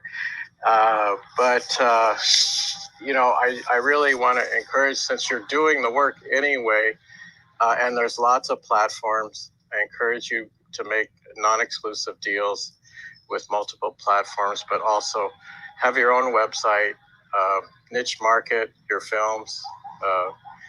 For instance, your film, Ching, could be to political science, anthropology, just ethnic studies, all kinds of niche markets that you could approach. And I just want to encourage that as well, because the big system with smaller films, you're just going to be in a big giant catalog with thousands of other films. And so, you got to do the work anyway, even on these big platforms. So I encourage you to try and do non-exclusive deals in multiple platforms, but keep your own website and your own self-distribution going. And I'm Ron, finished speaking. That's so true. That's so good advice. Yeah. I still have our website is myyangondiary.com, and it's still, the button says watch now. You click on that, it actually leads to Vimeo on demand, and I don't even know how to change that to Amazon or Tubi. So on Vimeo on demand, it's like I said that a year ago, it's like $4.99. People can actually download for $10, $9.99. So maybe we can talk off the line, like how am I supposed to set? I just talked to Tubi actually this week, few days ago. Finally, I was able to have face to face, had a Zoom meeting with Tubi. Um, the lady, Shelly, she's very nice. So I asked a bunch of questions, like say, how long do I know? Like how long am my film will be on Tubi? No, I'm sorry. Did I say Tubi? I just met Film Hub people on Wednesday. Okay, Film Hub, not Tubi. Sorry. And Film Hub is the company that distributed my Yangon Diary. So I finally had a face to face with them, asked a bunch of questions. So I said how long the film will be on Tubi and Amazon, and she says as long as it takes. There's no 2 year, 1 year like limitation. And what else? Interestingly, I said, so who decides on Amazon Prime? My movie right now rated as $1.99. You can buy it for $4.99. Buy means after you buy, you can watch over and over again. It's on your account. Rental means you buy it, you spend the money, and then you need to, once you start to watch, you need to finish in 48 hours. 48 hours. Sometimes people like have other things in between. Maybe they forget or they did not finish, and then 40 hours later, and your movie is expired. That's why I had to buy twice to see Debbie's film. But she said, the Film Hub person said, you can set your price on Amazon. You can set yourself. So, but I don't even know I want to set it higher. $1.99 is fine with me, because my whole motivation of putting this whole thing together, I never thought about money, actually, never. So So money is not my priority since I shot myself, edited myself, did everything myself. I probably, just use my time. If you calculate my time and my equipment, it's money. But I did not physically, like had to spend $500,000 or, you know, whatever, $400,000. So, uh, yeah. So I echo you, Ron. I should look into institutions, socially uh, related, right, and maybe people who are studying how uh, grassroots movement works, how election works, maybe educational system, colleges, right, and those venue, and to see if people. So anyway, people watch Gabby's film and watch my movie, My Yangon Diary. It's on Tubi for free. It's on Amazon for $1.99. I'm sure you can afford. So yeah, it's very interesting to meet a film hub. What else I ask? Mm, let's see. Maybe you can ask me question. Anybody? Oh, let me go through our people on stage. Craig, how are you? Thank you for contributing your thoughts and your skill and your comments. Thank you. Sonia. Oh, Craig. Yeah, Craig. Can you do it like 1 minute? You know what? I was thinking, can we do a 1 minute intro? I'm actually going to time you because I feel sometimes on Clubhouse when we do intro, it's way too long, So having a 1 minute intro is a skill. You know what I mean? You want to try? Sure. Okay, I'm clocking. Okay, I'll give you. Okay, I say 5, 4, 3, 2, 1, then start. Okay, ready? 5, 4, 3, 2, 1, start. All right, everybody. Craig Michelson, based in Los Angeles, originally from Portland, Oregon. Actually driving my car right now because I'm taking my brother to his blood work appointment. Anyway, actor predominantly, moved to behind the camera when I was in my early training days. Ended up looking at a lot of work on both sides of the camera. And when I moved to Los Angeles in 2010, I jumped onto the entire side of, I made a lot of my money being a behind the camera and also editing and shooting on top of acting. So started doing a lot of that, do a lot of reality, do a lot of scripted, and now I'm doing my own trading card show, which is 3 times a week. And there you go. I've been in the film industry for over 20 years. It's self-taught on every bit of it. Boom. Ding, ding, ding, ding, ding, ding, ding, ding, ding, ding. Wow, you did well. 56 seconds. Well, I think I had 6 seconds talking about my brother and me. No, 50, 56. Yeah, that was awesome. 10 seconds left. That was awesome. Thank you so much. Thank you. Yeah. So you are very comfortable with using smartphone. Oh yes, yeah. I mean, honestly, I shot a pilot, a sizzle for Major League Baseball. Shot that with because I pretty much knew I would not be bringing in any gear with me. I will say the one thing that's nice is I have used my the iPhone predominantly on a lot of my productions, like real things. I will use it as a C camera, so I will use it. But I will say also the one thing that is nice is combining with an Apple Watch is you can really look at the framing of the shot and completely use it as a B camera, or sometimes A, depending on how you're shooting. I've had to do self-tapes for auditions here in Los Angeles for different shows. And I have used my Apple Watch because I can't rely on the image with who's behind my camera, or my phone, I should say. So it's nice to look at my Apple Watch and see my frame. Wow. So I'm completely coherent in all of that aspects. And I go back all the way to the 2G iPhone, the original iteration. 2G? No apps. Wow. Yeah, the original one, which had no apps, for the first, God, I want to say year and a half. Wow. And it was purely all baked in. So you pretty much go every other phone is what I'll end up doing. So like right now I'm on the 13 Pro Max. Yeah, when you guys were talking about space limitations, things like that, I'll shoot ProRes for the most part. I will shoot.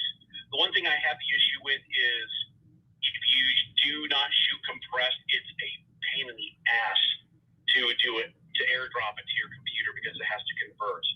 So depending on what I'm shooting with it, that will dictate. Like if I know I'm just going to connect it, hardwired, that's different. But if I'm going to airdrop it and I need something, I'm going to shoot it and I need to edit it real quick, like in the next, let's say a couple hours, I'm just going to shoot it compressed. So, and that's just the nature of shooting with the smartphone anyway. So can you walk us through when you say shoot as compressed, you're going to go to setting, right? In camera. Yeah, I'll go into settings in camera. I'm still using Filmic on certain apps. I'll depending on if I'm doing something for the if you will, the influencer world, which I think is BS, but whatever. Then I'll just shoot compressed because honestly, when it's all said and done, picture quality, the compression quality is not going to be an issue. And so I'll just go in and I'll toggle the switch in the camera settings. I'll use Filmic Pro on some of that stuff. Craig, I am in the setting right now. I'm looking at the formats. I usually record 4K at 24 FPS. Where is the compress you're talking about, dear? It is, let me go camera. I'm doing this while I'm driving. No, please. Most compatible. Oh. Yeah, and the formats. Okay. High efficiency is great. Yeah. But the problem with high efficiency, it has to convert. If you go to most compatible, you will have no issues. But with high efficiency, then you can you're getting into RAW and ProRes and stuff like that. I do like shooting with Apple Pro RAW. But again, it really depends. Like if I'm going to do a documentary style or something, I'm going to be able to really get in with DaVinci and color correct and do anything like that, I'm going to shoot RAW. But yeah, you have to go to formats to do that. I usually record, I'm looking at it right now, record videos 4K at 60 frames. But again, a lot of the stuff I'm shooting with the iPhone is predominantly going to be for docu and or for Instagram, TikTok, things like that. So. Okay. Awesome. Thank you for the tip. Of course. That's awesome. Of course. I have an iPhone question. Please go ahead. I'm going to upgrade I have an iPhone 10. Oh, sorry, Debbie. Hold on 1 second, dear. Do a 1 minute intro, please. Okay, sure. Hold on. I'll give it to you. Okay, 5, 4, 3, 2, 1, go. Oh my gosh, I'm so nervous now. It's all pressure. Hey guys, my name's Deborah Richards. I'm a film director from Las Vegas. You can peep my deets in my profile, but basically, I've been freelance editing for 15 years and freelance directing for about 10 years. Done about 100 TV commercials. I have 4 Emmys. I was Nevada Woman Filmmaker of the Year last year. Currently in development of my 3rd feature film. It's a horror film called Scissormouth that comes out Halloween next year. And my current movie is called Moving a Mountain, out on Amazon Prime, Google Play, and YouTube, available for rent or purchase. Please check it out, leave an honest review. If you want to find me on the internet, Google my name. Wonderful. My name's Debbie, and I'm never done talking. Wonderful. Another 55, 47. 55 seconds. Ding, ding, ding, ding, ding, ding, ding. Bravo. Yeah. Okay. Sorry. You had a question. We do it all the time, but as soon as you put a clock, it's like my heart started going. Yeah. Your question. Yeah. So I have an iPhone 10, but I need to upgrade it because obviously it doesn't do neural enhanced radar fields, which I need for scanning objects. So I'm going to upgrade, but what's the latest iPhone? Is it 14 or 15? And should I wait, or is now the time to get it, or is there a new one coming out around the corner? I know nothing about. I haven't been keeping up with iPhones for a long time, obviously. I think somebody else can answer that question. Maybe Mark. Mark, Wyatt, are you there? Yeah, but the most current one is 14. But when do they come out with the new ones? Is it like Sorry, the 15. September. It's pretty much September every year. Got it. Yeah. I just haven't been following up with that. So, and is there like a massive difference in terms of cameras between 14 and say like 12, or is it negligible? I am not. I'm not sure. Right. Yeah, I'm not sure about 15. I haven't heard anything. But between 13 and 14, there is not a huge sort of a improvement. I was comparing with. So, yeah, I have 14. But looks does look sharper than 11. I have to say. But 11, I shot my whole thing on 11. The audio is just it's pretty remarkable because I only use the microphone, the Shure MV88, when I set down people to interview. It's not even button on their shirt. It's just that I had my camera quite close to my subject, maybe 2 feet, 3 feet, and in a quiet situation, it does the job. So, so iPhone in terms of audio, as long as you're not videoing yourself, when the some kind of a machinery is moving on, or air conditioning in your room, or refrigerator is very loud, um, it really, just the native microphone itself is so good.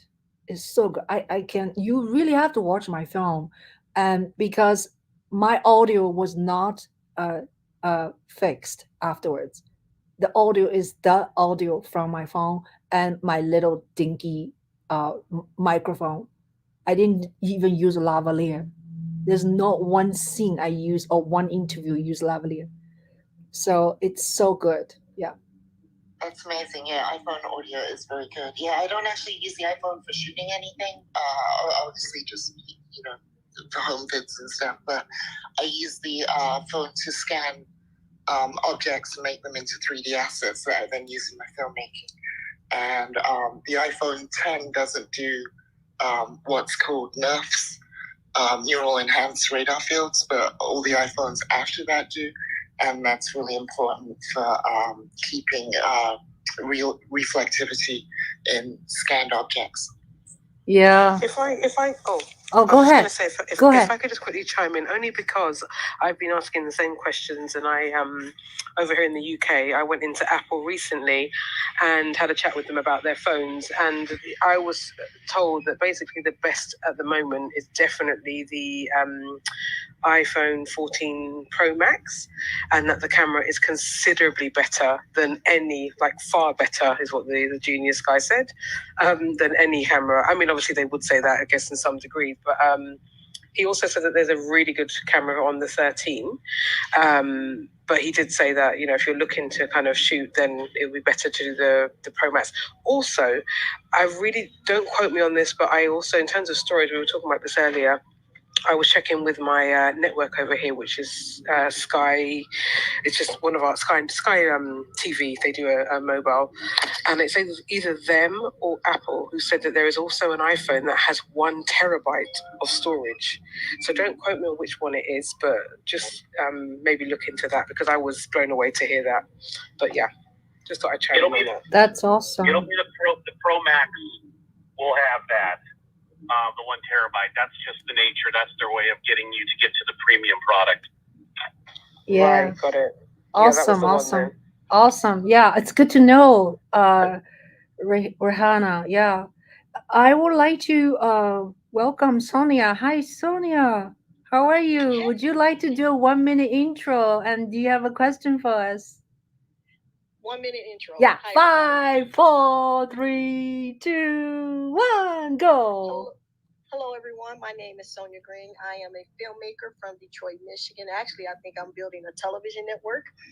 I have shot. My goal is to shoot videos, movies, a content creator. I've just finished my documentary called Can You See Me? I'm halfway through writing a Love for Christmas, which is I'm gonna call it a Christmas in July movie. I shoot with iPads, and I love this room. And I've got filters, sliders. I made everything work just if I had a Canon or a Sony. And thank you all. I've learned much from this room. Nice. 38 seconds. Girl. Hey, Ching, I just wanted to say something to Sandra about storage. So Western Digital has has what you call a NAS, and it is you can go on and buy it at home, and you can connect it, put your link on your phone, and when I'm out in the field and I'm shooting and and I use up too much data, I just push that data onto my NAS at home, and then it just removes it, and then you have a place to store it. So if you look at Western Digital, it's called My Cloud, and so because that USB is a good place. Also, learning 2 places of storage. Don't just store it on there, store it somewhere else, because remember, all devices die eventually and go to computer heaven. So so ensure that you save in 2 different places, and I would advise to just go get that My Cloud from Western Digital or something like that, where you can be out anywhere in the world besides Apple, and just save your data there. That's what I do with all my data. I think I don't have to worry about it. Share that link, click on it, put it over there, and that's it. So that was my 2 cents of advice for you, Sandra. Oh, thank you so much, Sonia, and thank you, Ching, for this amazing room. Everybody's been amazing. Sonia, can you just type the words in the back channel so that we can all see it there? Absolutely. Thank you so much. And Ching, I just want to tell you, I see a lot of people, Joanne and Debbie and all these other, Shirley. You guys have just always blessed me. I saw Sean on here. He left to go. I just wanted to say all you guys and all the ones that I've learned from. I just want to, some people say, why you thank them all the time? Because sometimes we don't hear it enough. And that encourages you to say, man, what I'm doing is not crazy. And it strengthens you and make you go on. So I just wanted to say thank you, and all the other people that I cannot think of, the countless people. Where's Wyatt? And different things that people, that have given advice and lessons and encouragement. So I just wanted to encourage you today that what you're doing, as we say in the church, your labor has not been in vain. So thank you so much. That's so sweet, Sonia. That's so heartwarming. Yeah, remark. Yeah, we need to encourage each other also, right? And whatever we do, it will eventually, sooner or later, hopefully you will harvest. Listen, you don't want to smell the flowers when you did. You want to smell them now and appreciate them. Yeah. So it's very interesting that you said that. I'll echo what you said. I just made a short video this morning and telling people, my Young Gun Diary is on Amazon and also on Tubi. And looking back, can you imagine 4 years ago, May 14th, which is next month, which is in 2 weeks, 3 weeks maybe. That is my first footage is shot about this story.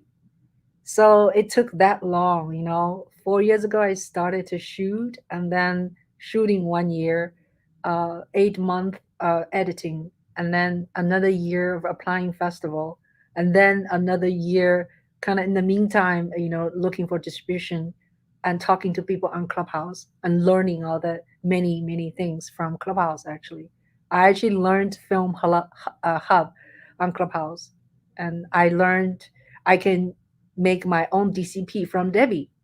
I was like, Debbie, can I make it myself? Debbie said yes.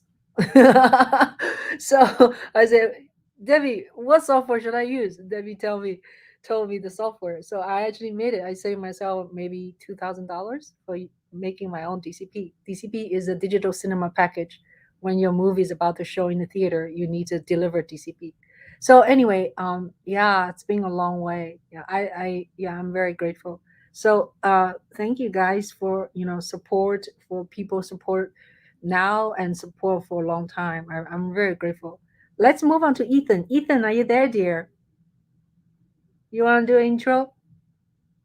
Ethan is all. Yes, I'm here. Hey, Ethan, you want to do an intro? 5, 4, 3, 2, 1, go. Well, hello everyone. I'm Ethan. I'm 20 from LA. I'm a content creator and a college student. That's it. 8 seconds. That was the shortest intro. Thank you, Ethan. Ethan is more than that. Ethan is a content creator, right? Clubhouse resident. Ethan lives on Clubhouse. So am I. Yeah. So Ethan, do you? He's a social media scientist. So yeah, do you have any comment for us, or you have any question for us? No, I just came here to support the room. Thank you, thank you, thank you so much. Yeah. All right, let's move on to the next person. How do I say your name, dear? Let's see. Oh my God, that's a tough one. Odahimabu. Hi, how are you? Are you there? Yeah. How do you say your name? My name is Odiambo. Odiambo. Okay, Odiambo. Odiambo. Would you like to introduce yourself? There you go. Okay, Odiambo. Okay, 5. Yeah, so my name is Odiambo. 5, 4. Can you introduce yourself? 5, 4, 3, 2, 1, go. Absolutely. My name is Odiambo Gola. I'm in Nairobi, Kenya. It's now quarter to 10 p.m. And I just love the conversation, especially on how to tell your stories better, because I feel like at times we want to tell our stories, but when you get someone to produce your video, you don't get the real story of what you really wanted. And at times when you tell your own story, you bring out the real, vibrancy of what or even the depth of your story. So for me, I really want guidance, and I'm a storyteller from Kenya, and I've been working in the humanitarian space for the last decade, where I supported the Kenya Red Cross in emergency response.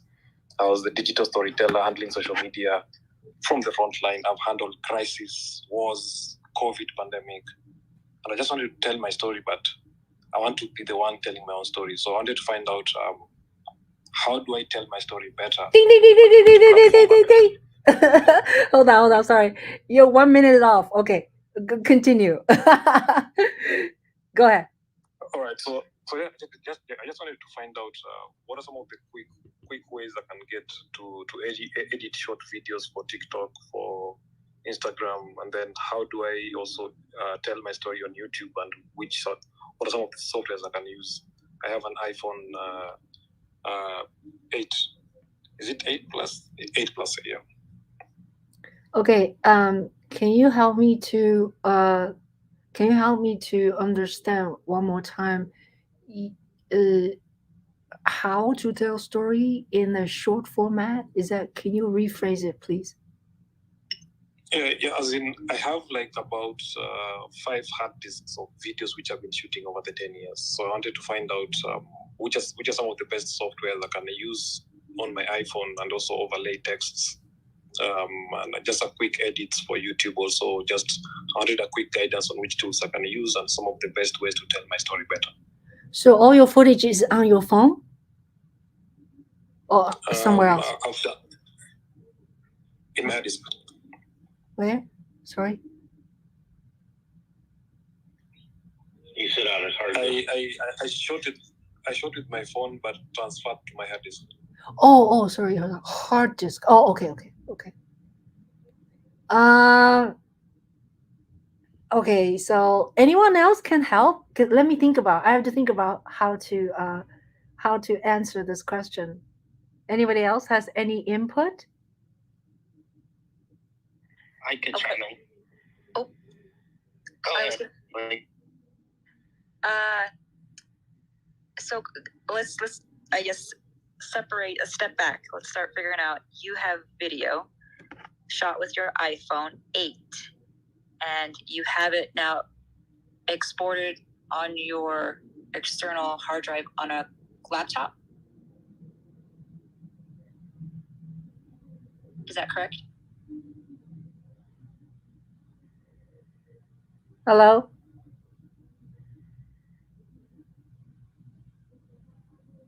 I lost you.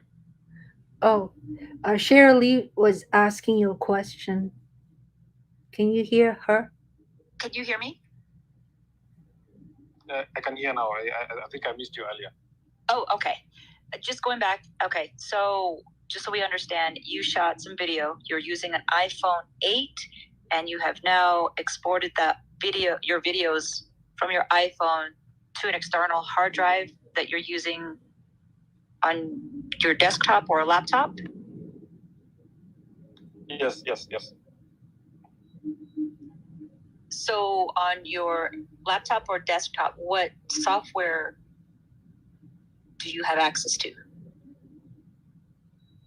I don't have a software on my laptop. I have a MacBook, and what I wanted is if I can use my phone as the edit.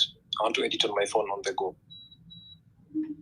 Got it. I want to use my phone to edit the video, so I wanted to find out which tools. Yeah. Got it. For an iPhone 8. So everyone, we're looking for an editing app for the iPhone 8.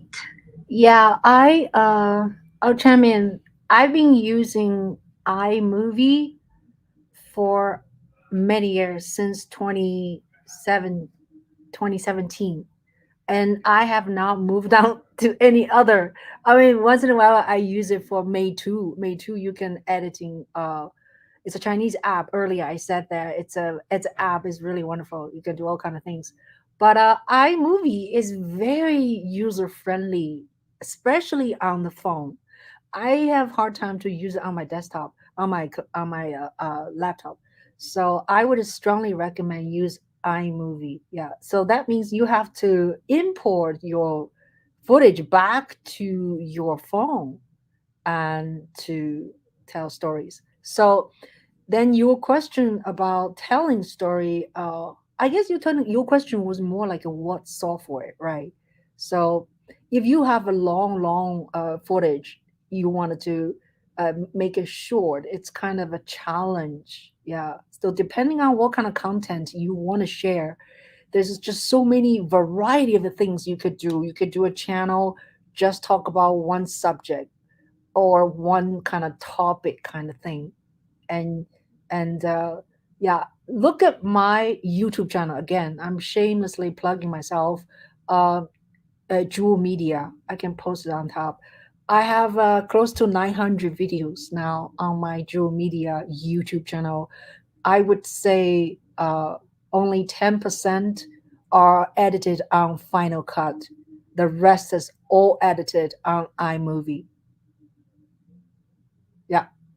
Oh, except I do live shows, right? Live shows, I don't have to. The beauty of live shows is that I don't have to edit. So that's beautiful. So every week I actually interview one person, if not two. So I've built it this. I did a 223 episodes now for a live interview. So on this stage, several people have been my guest. Johanna have been my guest. Wyatt actually interviewed me on my own channel, and then Ron was on my channel.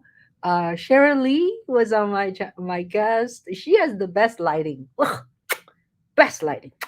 And then Debbie was on my channel. Who else? Yeah. So a lot of people on Clubhouse uh, was my guest. So check my YouTube channel. You can see shorts. I try to upload shorts every day. Try to, I can only say. And then on my shorts, I only talk about music because I play the violin and viola. I teach. So I only talk about music. On live, of course, I interview people. And right now I'm live with you, and I'm also looking at myself on YouTube and through StreamYard. And then on the video, it's a challenge. I produce one video a week. I try. It's not always, every 7 days. Sometimes every 10 days. So yeah, and that subject is all various. So mostly I shot on my iPhone. Yeah, yeah, I shoot all the time. So I don't know if we answer your question, dear. Oh, absolutely. Sure. Thanks so much. No, I'll thank keep you. listening for more. Thank you for more for tips. yeah, thank you for coming. Thank you. Hey, we have Ayako. Hi, Ayako. Thanks for being with us. Hello. Hi. Would you like to intro yourself? I can try. Okay. I'll give you a count. Okay, 5, 4, 3, 2, 1, go. Hi, my name is Sayako. I am a professional accountant, a CPA from Canada. I help small businesses with their accounting taxes, and I do education for entrepreneurs and small business owners. Coming here, I feel like a fish out of the water because I feel so I don't know how to say it, but listen to all of you. Oh my God, I'm so paralyzed right now. For me, I've been doing my work for decades, and right now it's not about the money for me. It's about educating people about their potential. I see potential every day, but that doesn't pay the bills, and I see things for people who don't see it for themselves. So my Ding ding ding ding ding ding ding ding ding. Continue. what I'm looking for coming here is how do I, by the media of video and content creating, help people or attract the right people I can help to change their lives. I'm an immigrant to Canada, didn't speak any English when I moved here. My first language is French, and I'm able to build what I build for my family, and I want to help other people see it, especially Native North Americans. They have so many potential, they just can't see it because they are used to it. And that's where my content creating needs comes in. How do I'm not in front of the camera type of person. I'm a boring accountant.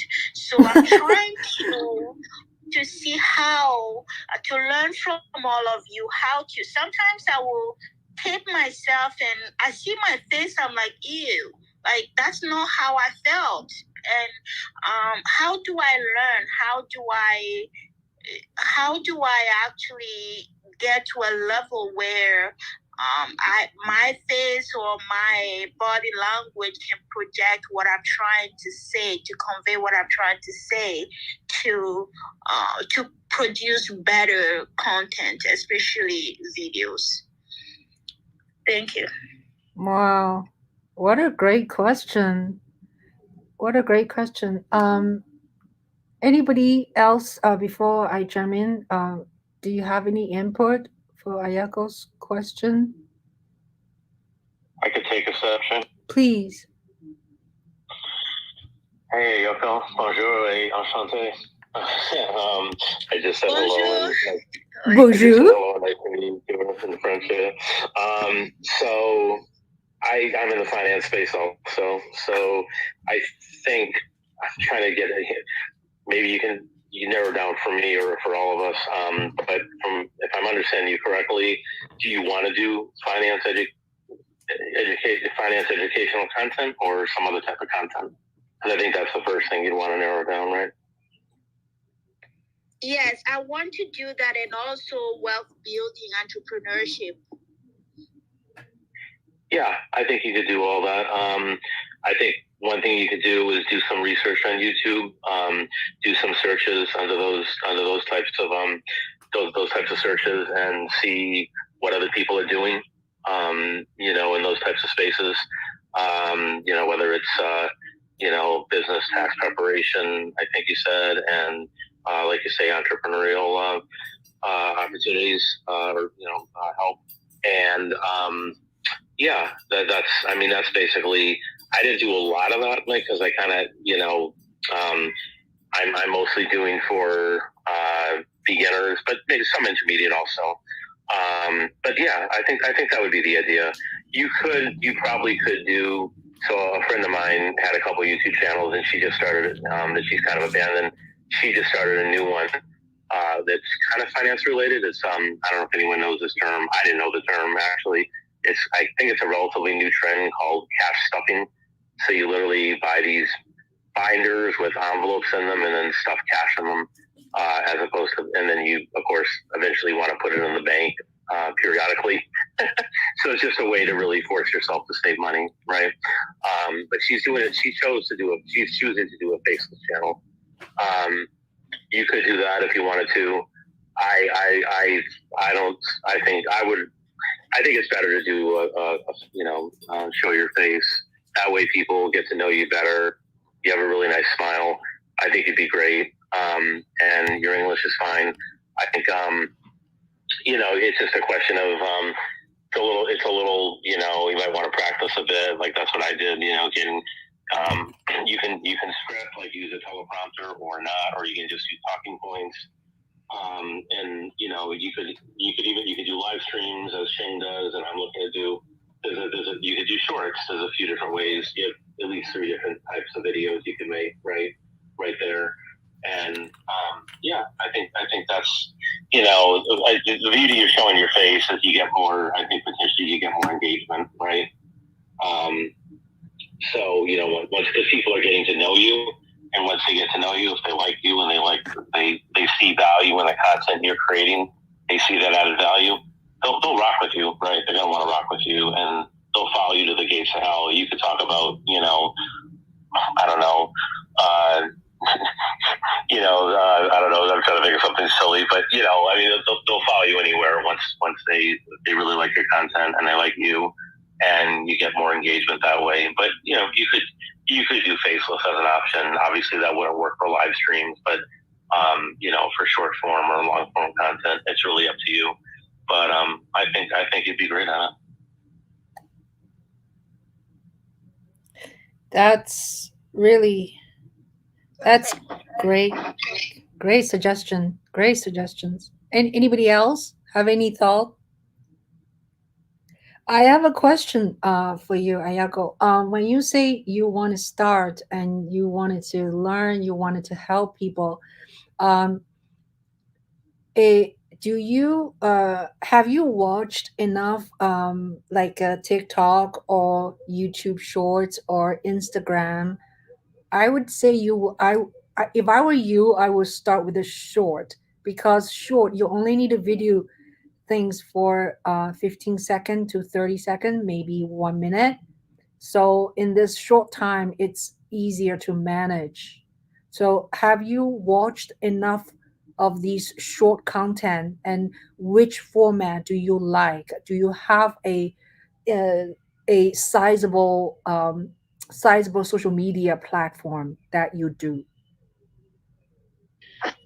No, I'm just starting on social media. So, but I've been watching and know what I want to do, and but it's just like doing it and knowing is 2 different things. Yeah.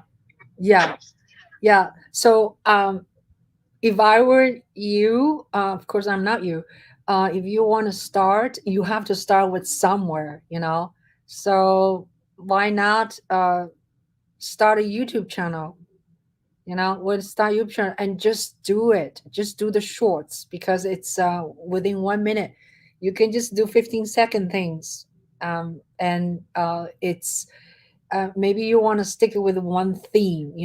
If you want to talk about health or finance or wealth, right, or social issues in large, then you can talk about different things. So like you can check my YouTube channel shorts. All I talk is music, is about violin. So I can talk, okay, here is you're gonna play long bow and middle bow and short bow, and I get to finish this whole spiel in 20 seconds. It's very easy. Yeah, for me, it's very easy.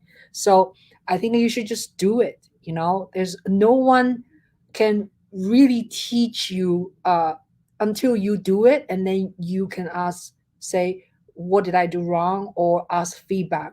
You just have to do it. Also, the resources these days are so full and so varied. You can watch lots of YouTube to learn how to do it.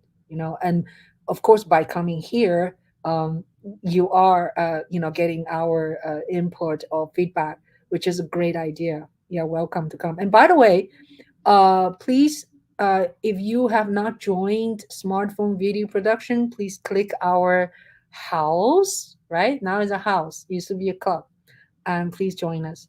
And we, by the way, we meet here every Friday, 12 p.m. Eastern time. And today we are 1 hour overtime today, which I'm very happy to be with you guys. And so, yeah. And what else I want to say? I think of practice, practice, practice. Yeah. What kind of phone do you, may I ask? Ayako. I have an iPhone, I believe it's 13. Awesome. Awesome. 13 is awesome. Right. Yeah, just do it. I have a YouTube channel that I've opened, I believe, maybe 8-10 years ago.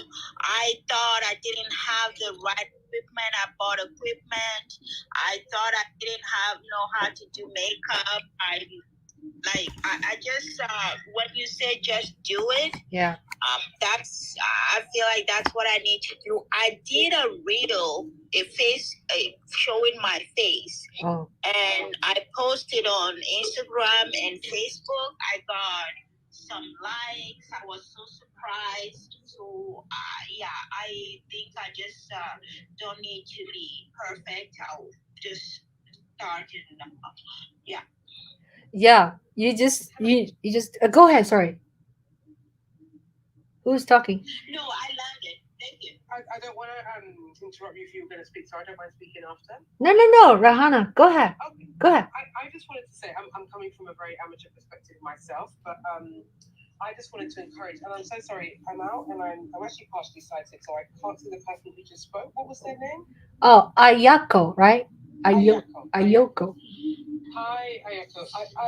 I was listening to you speak while I was actually walking around the shop doing my shopping, and what I wanted to say to you, and actually the guy that spoke before, is I just really want to encourage you to have self-confidence in your ability to do something and really know that your voice is valid, and that the stories that you want to tell and the material that you want to put out there is unique, and the world do need to see it, and start from that position, because I think one of the first things you said was you felt a little bit maybe intimidated by everyone, but I want you to be encouraged that I can talk for myself, I can't talk for everyone else. We're all very normal human beings with all of our insecurities and difficulties. I personally, as I said to you, I'm actually registered blind. I'm partially sighted and have had a lot of challenges, and would never have thought that this would be an industry that I would get into.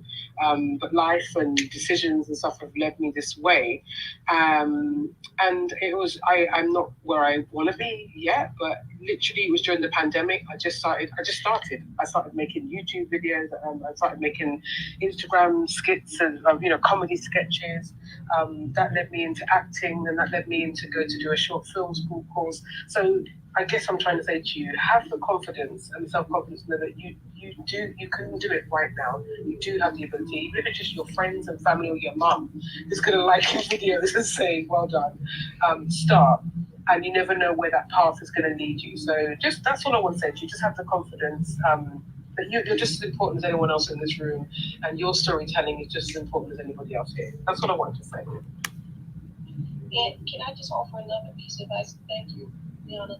And also, too, you will be very successful in just being who you are. Don't try to frame yourself after Ching. Use Ching as a model, or whomever you like to take some advice for. make sure that you come through as your own authentic self, because when you try to do it like someone else, it won't work. Just practice. Just practice. If you mess up, just practice. It doesn't matter. This is what I call training school, and you'll find out what works for you and what doesn't. Yeah, so well said, Sonia. So well said. Yeah, Rahana. So well said. I echo all of you said practice, practice. Yeah, and then because you are the boss, right? You can open account on TikTok, on YouTube, on Instagram, on any of these social media thing without paying somebody a fee. So just utilize all these resources and just do it. And the more you do it, the better you become. There's no like a magic bullet, and we all make mistakes, and we are not perfect. So every video does not need to be perfect, right?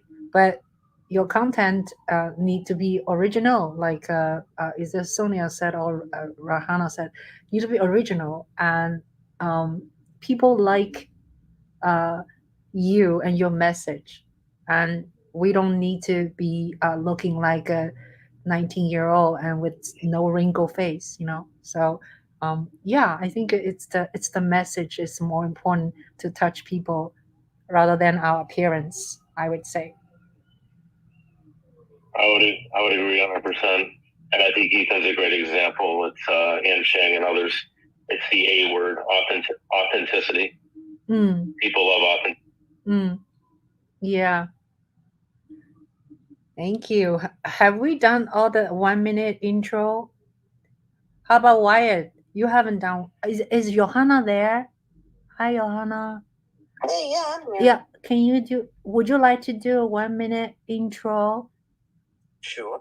5, 4, 3, 2, 1, go. Hi, all. I'm Johanna Keston. I am an actor, singer, voice actor, and filmmaker working out of Western Massachusetts, but close enough to New York and Boston to work there, too.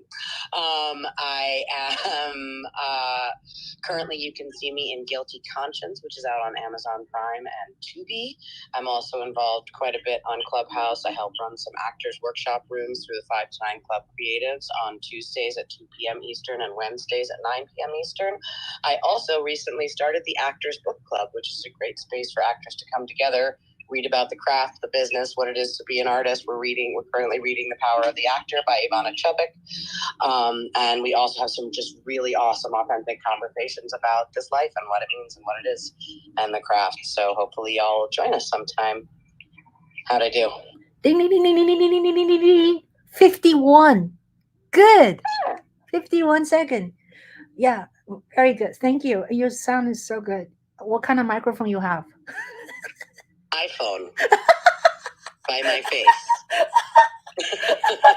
That was very sexy. Very sexy. Oh, thank you. That's the cold. Yeah.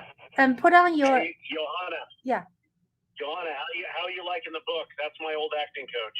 Oh my God, I love this book so much. Oh, yeah? I read it before. Yeah. What book? It's a 12-step process, but no, Ivana was my old acting coach until about 6 years ago. Oh, Johanna. Oh, yeah. Put your in a room with her. Johanna, put your movie. Can you pin your movie? Can you put your movie on top? Please? Yeah, for sure. Please, thank you. Sorry, Craig, go ahead. Yeah, after that, Craig, you can pin, okay? After, but I want to see her movie one more time.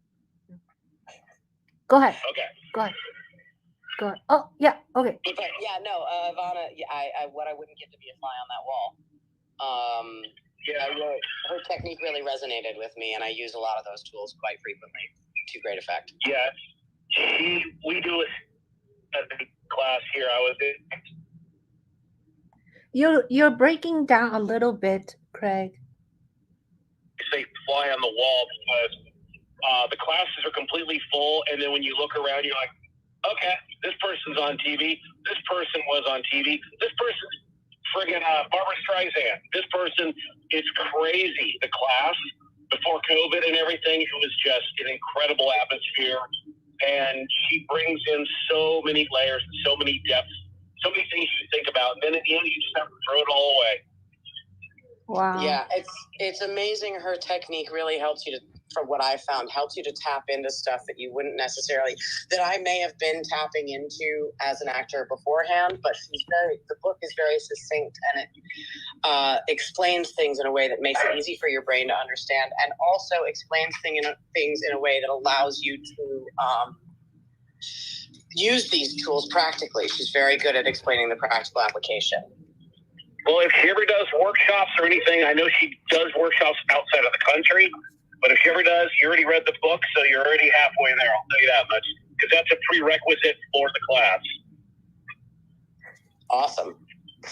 Good to know. Awesome. Awesome. Awesome. All right. So. And now I will go get that link. Oh, thank you. Thank you. No problem. Who's next for doing 1 minute intro? Wyatt, did you do it? Yeah, no, I didn't. You did? You did? No, I didn't. I didn't. You didn't? Okay. It's a challenge for you. Wyatt. Yeah, Wyatt talks to the long form, man. Okay, Wyatt, it's your turn. 5, 4, 3, 2, 1, go. Hey everybody, my real name is Mark. Wyatt's just a fun creator alias. I've been a tax reporting specialist in the investment banking space for about 20 years. I also trade and invest for my own accounts. Prior to that, I was a financial journalist. And what the heck am I doing in a smartphone video production room? Well, I decided to leverage my experience into a YouTube channel called Shark FinTech, right in my bio, if you're interested. And it focuses on financial education and news analysis. How's that? 42 seconds. Good job. Yay. Yay. Is this very loud to you?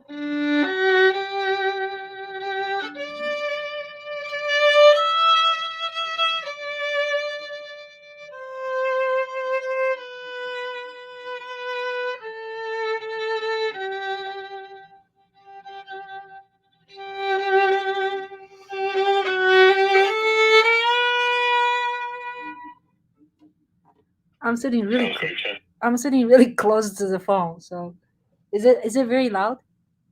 No, it sounded great to me. Oh, thank you. So I bought a Rodecaster Pro 2. Still don't know how to use it. Still don't know how to connect with my phone. Still learning. Yeah. So sometimes I'm just 1 or 2 steps behind with all the new gadgets. Anyway, so who is our victim? Ralph, are you there? Ralph 1, Ralph 2, Ralph 3. Okay, I'll come back to you. Ron, are you still there? Ron is in California.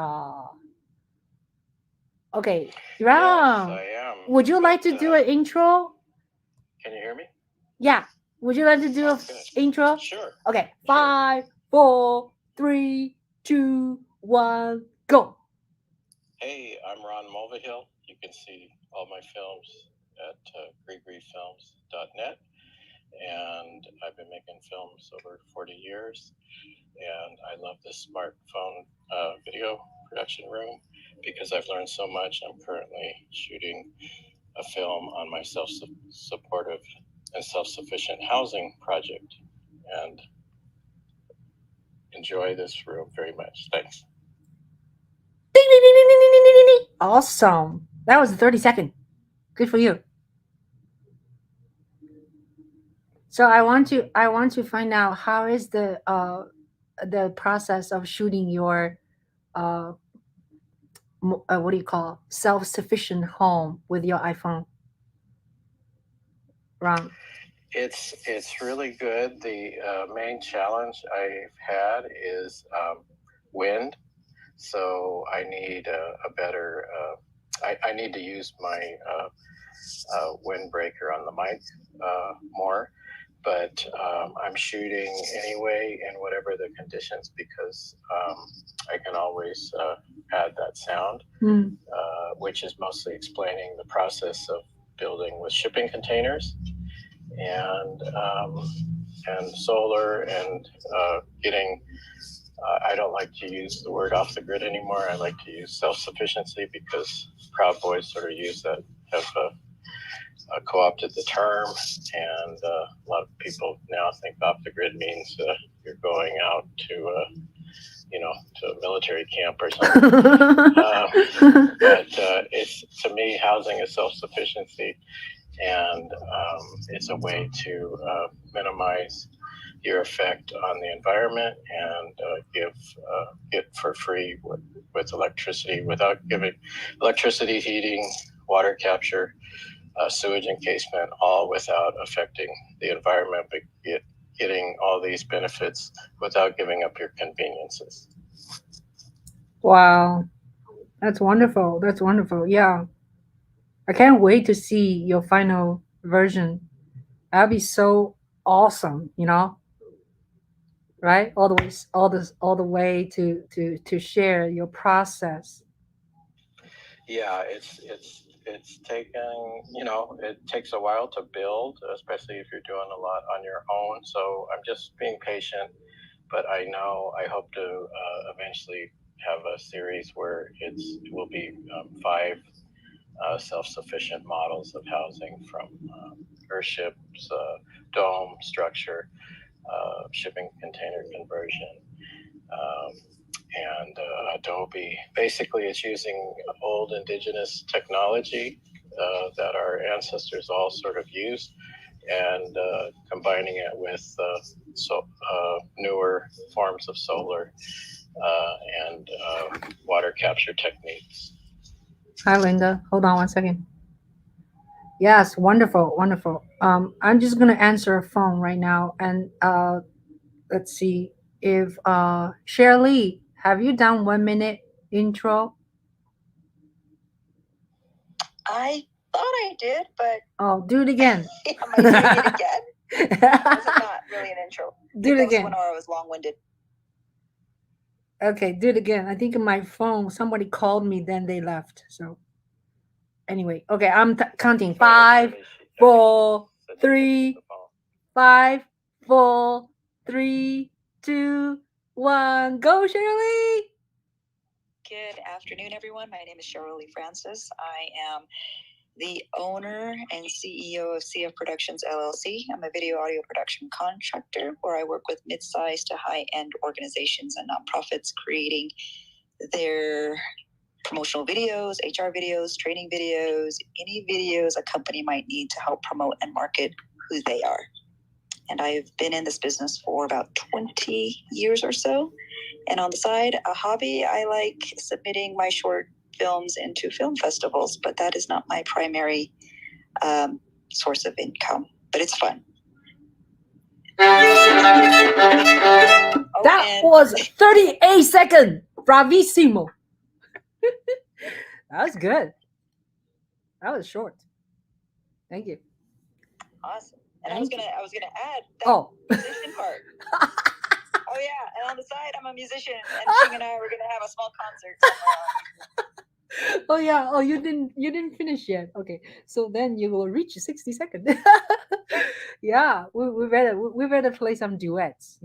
Right? We can duet even when we can do it out of the Suzuki book. Yeah, and we can do it on TikTok. Or online. Like we can use a StreamYard, right? And you have half the screen, I have half the screen, and we can play together. Yeah, we can do that. That'd be fun. That means I actually have to clip my nails. No more. No nails. I just did a short video on Instagram, on a YouTube channel, like 2 days ago, about nail issue. I said I was cutting my nail to the screen. I said, nails, violinist, we cannot have long nails. Has to be short. So you have to sacrifice.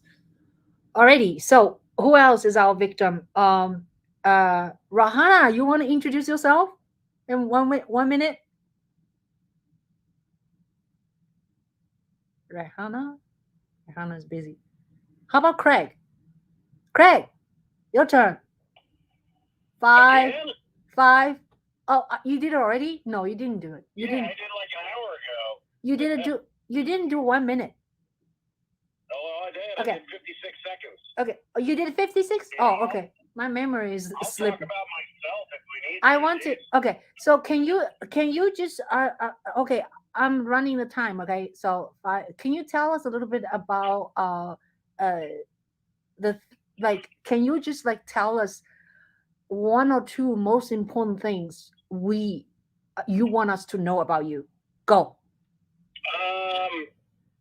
Okay, I guess if you're going to go one or two important things, yeah, I guess, well, I've been acting for a while. I've been acting, obviously, I've studied with some really good acting coaches and been on a bunch of shows you may have heard of. I'm not going to drop names. You can see that stuff in my profile. But predominantly, actually, started as a journalism major. And then as journalism waned when I was doing a review of movies, I thought, man, I love these things. I'm going to start writing. So I started originally as a screenwriter. I went into acting because I got an audition for a commercial back home in Portland, Oregon. I booked it the first time out. So automatically it was like, oh, this is easy. Yeah, right. So anyway, went from screenwriting, still write, to acting. And then I wanted to make my own shorts back in the old days of the Sony VX2000. I'm sure some of you remember that. And was doing a lot of goofy shorts. And there we go. Anyway, so yeah, 1 minute. And and then ended up doing a lot of learning from that, doing editing and shooting, and then ended up directing and doing a lot of different projects in Portland, Oregon before I moved to LA. And now I get paid to shoot stuff for other people. It's usually low end, but still, money's money. Awesome. And I get paid to act. Awesome. That's great. And do you also do podcasts? I am actually segueing my show, the trading card show. I will be segueing with it probably in about a month or so. Turning the show into predominantly it'll be a YouTube podcast, meaning it will be, because it's 3 times a week, 3 times a week show. But people have asked if it's a podcast, and it's not really, because it is a very visual format. Yeah. But I am in the process of doing a transition on the program to make it more podcast friendly. Wow. So what is your theme? Because you have this podcast voice, very projecting. I studied radio back before I really got into acting. I wanted to be a radio host. And I actually worked with the top 40 format back in Portland. I'm going to say goodbye to you now. It's been 3 hours. Okay. But again, so it never evolved thanks to for anything, watching. just because of the fact of by the time I was really aggressive in getting into it,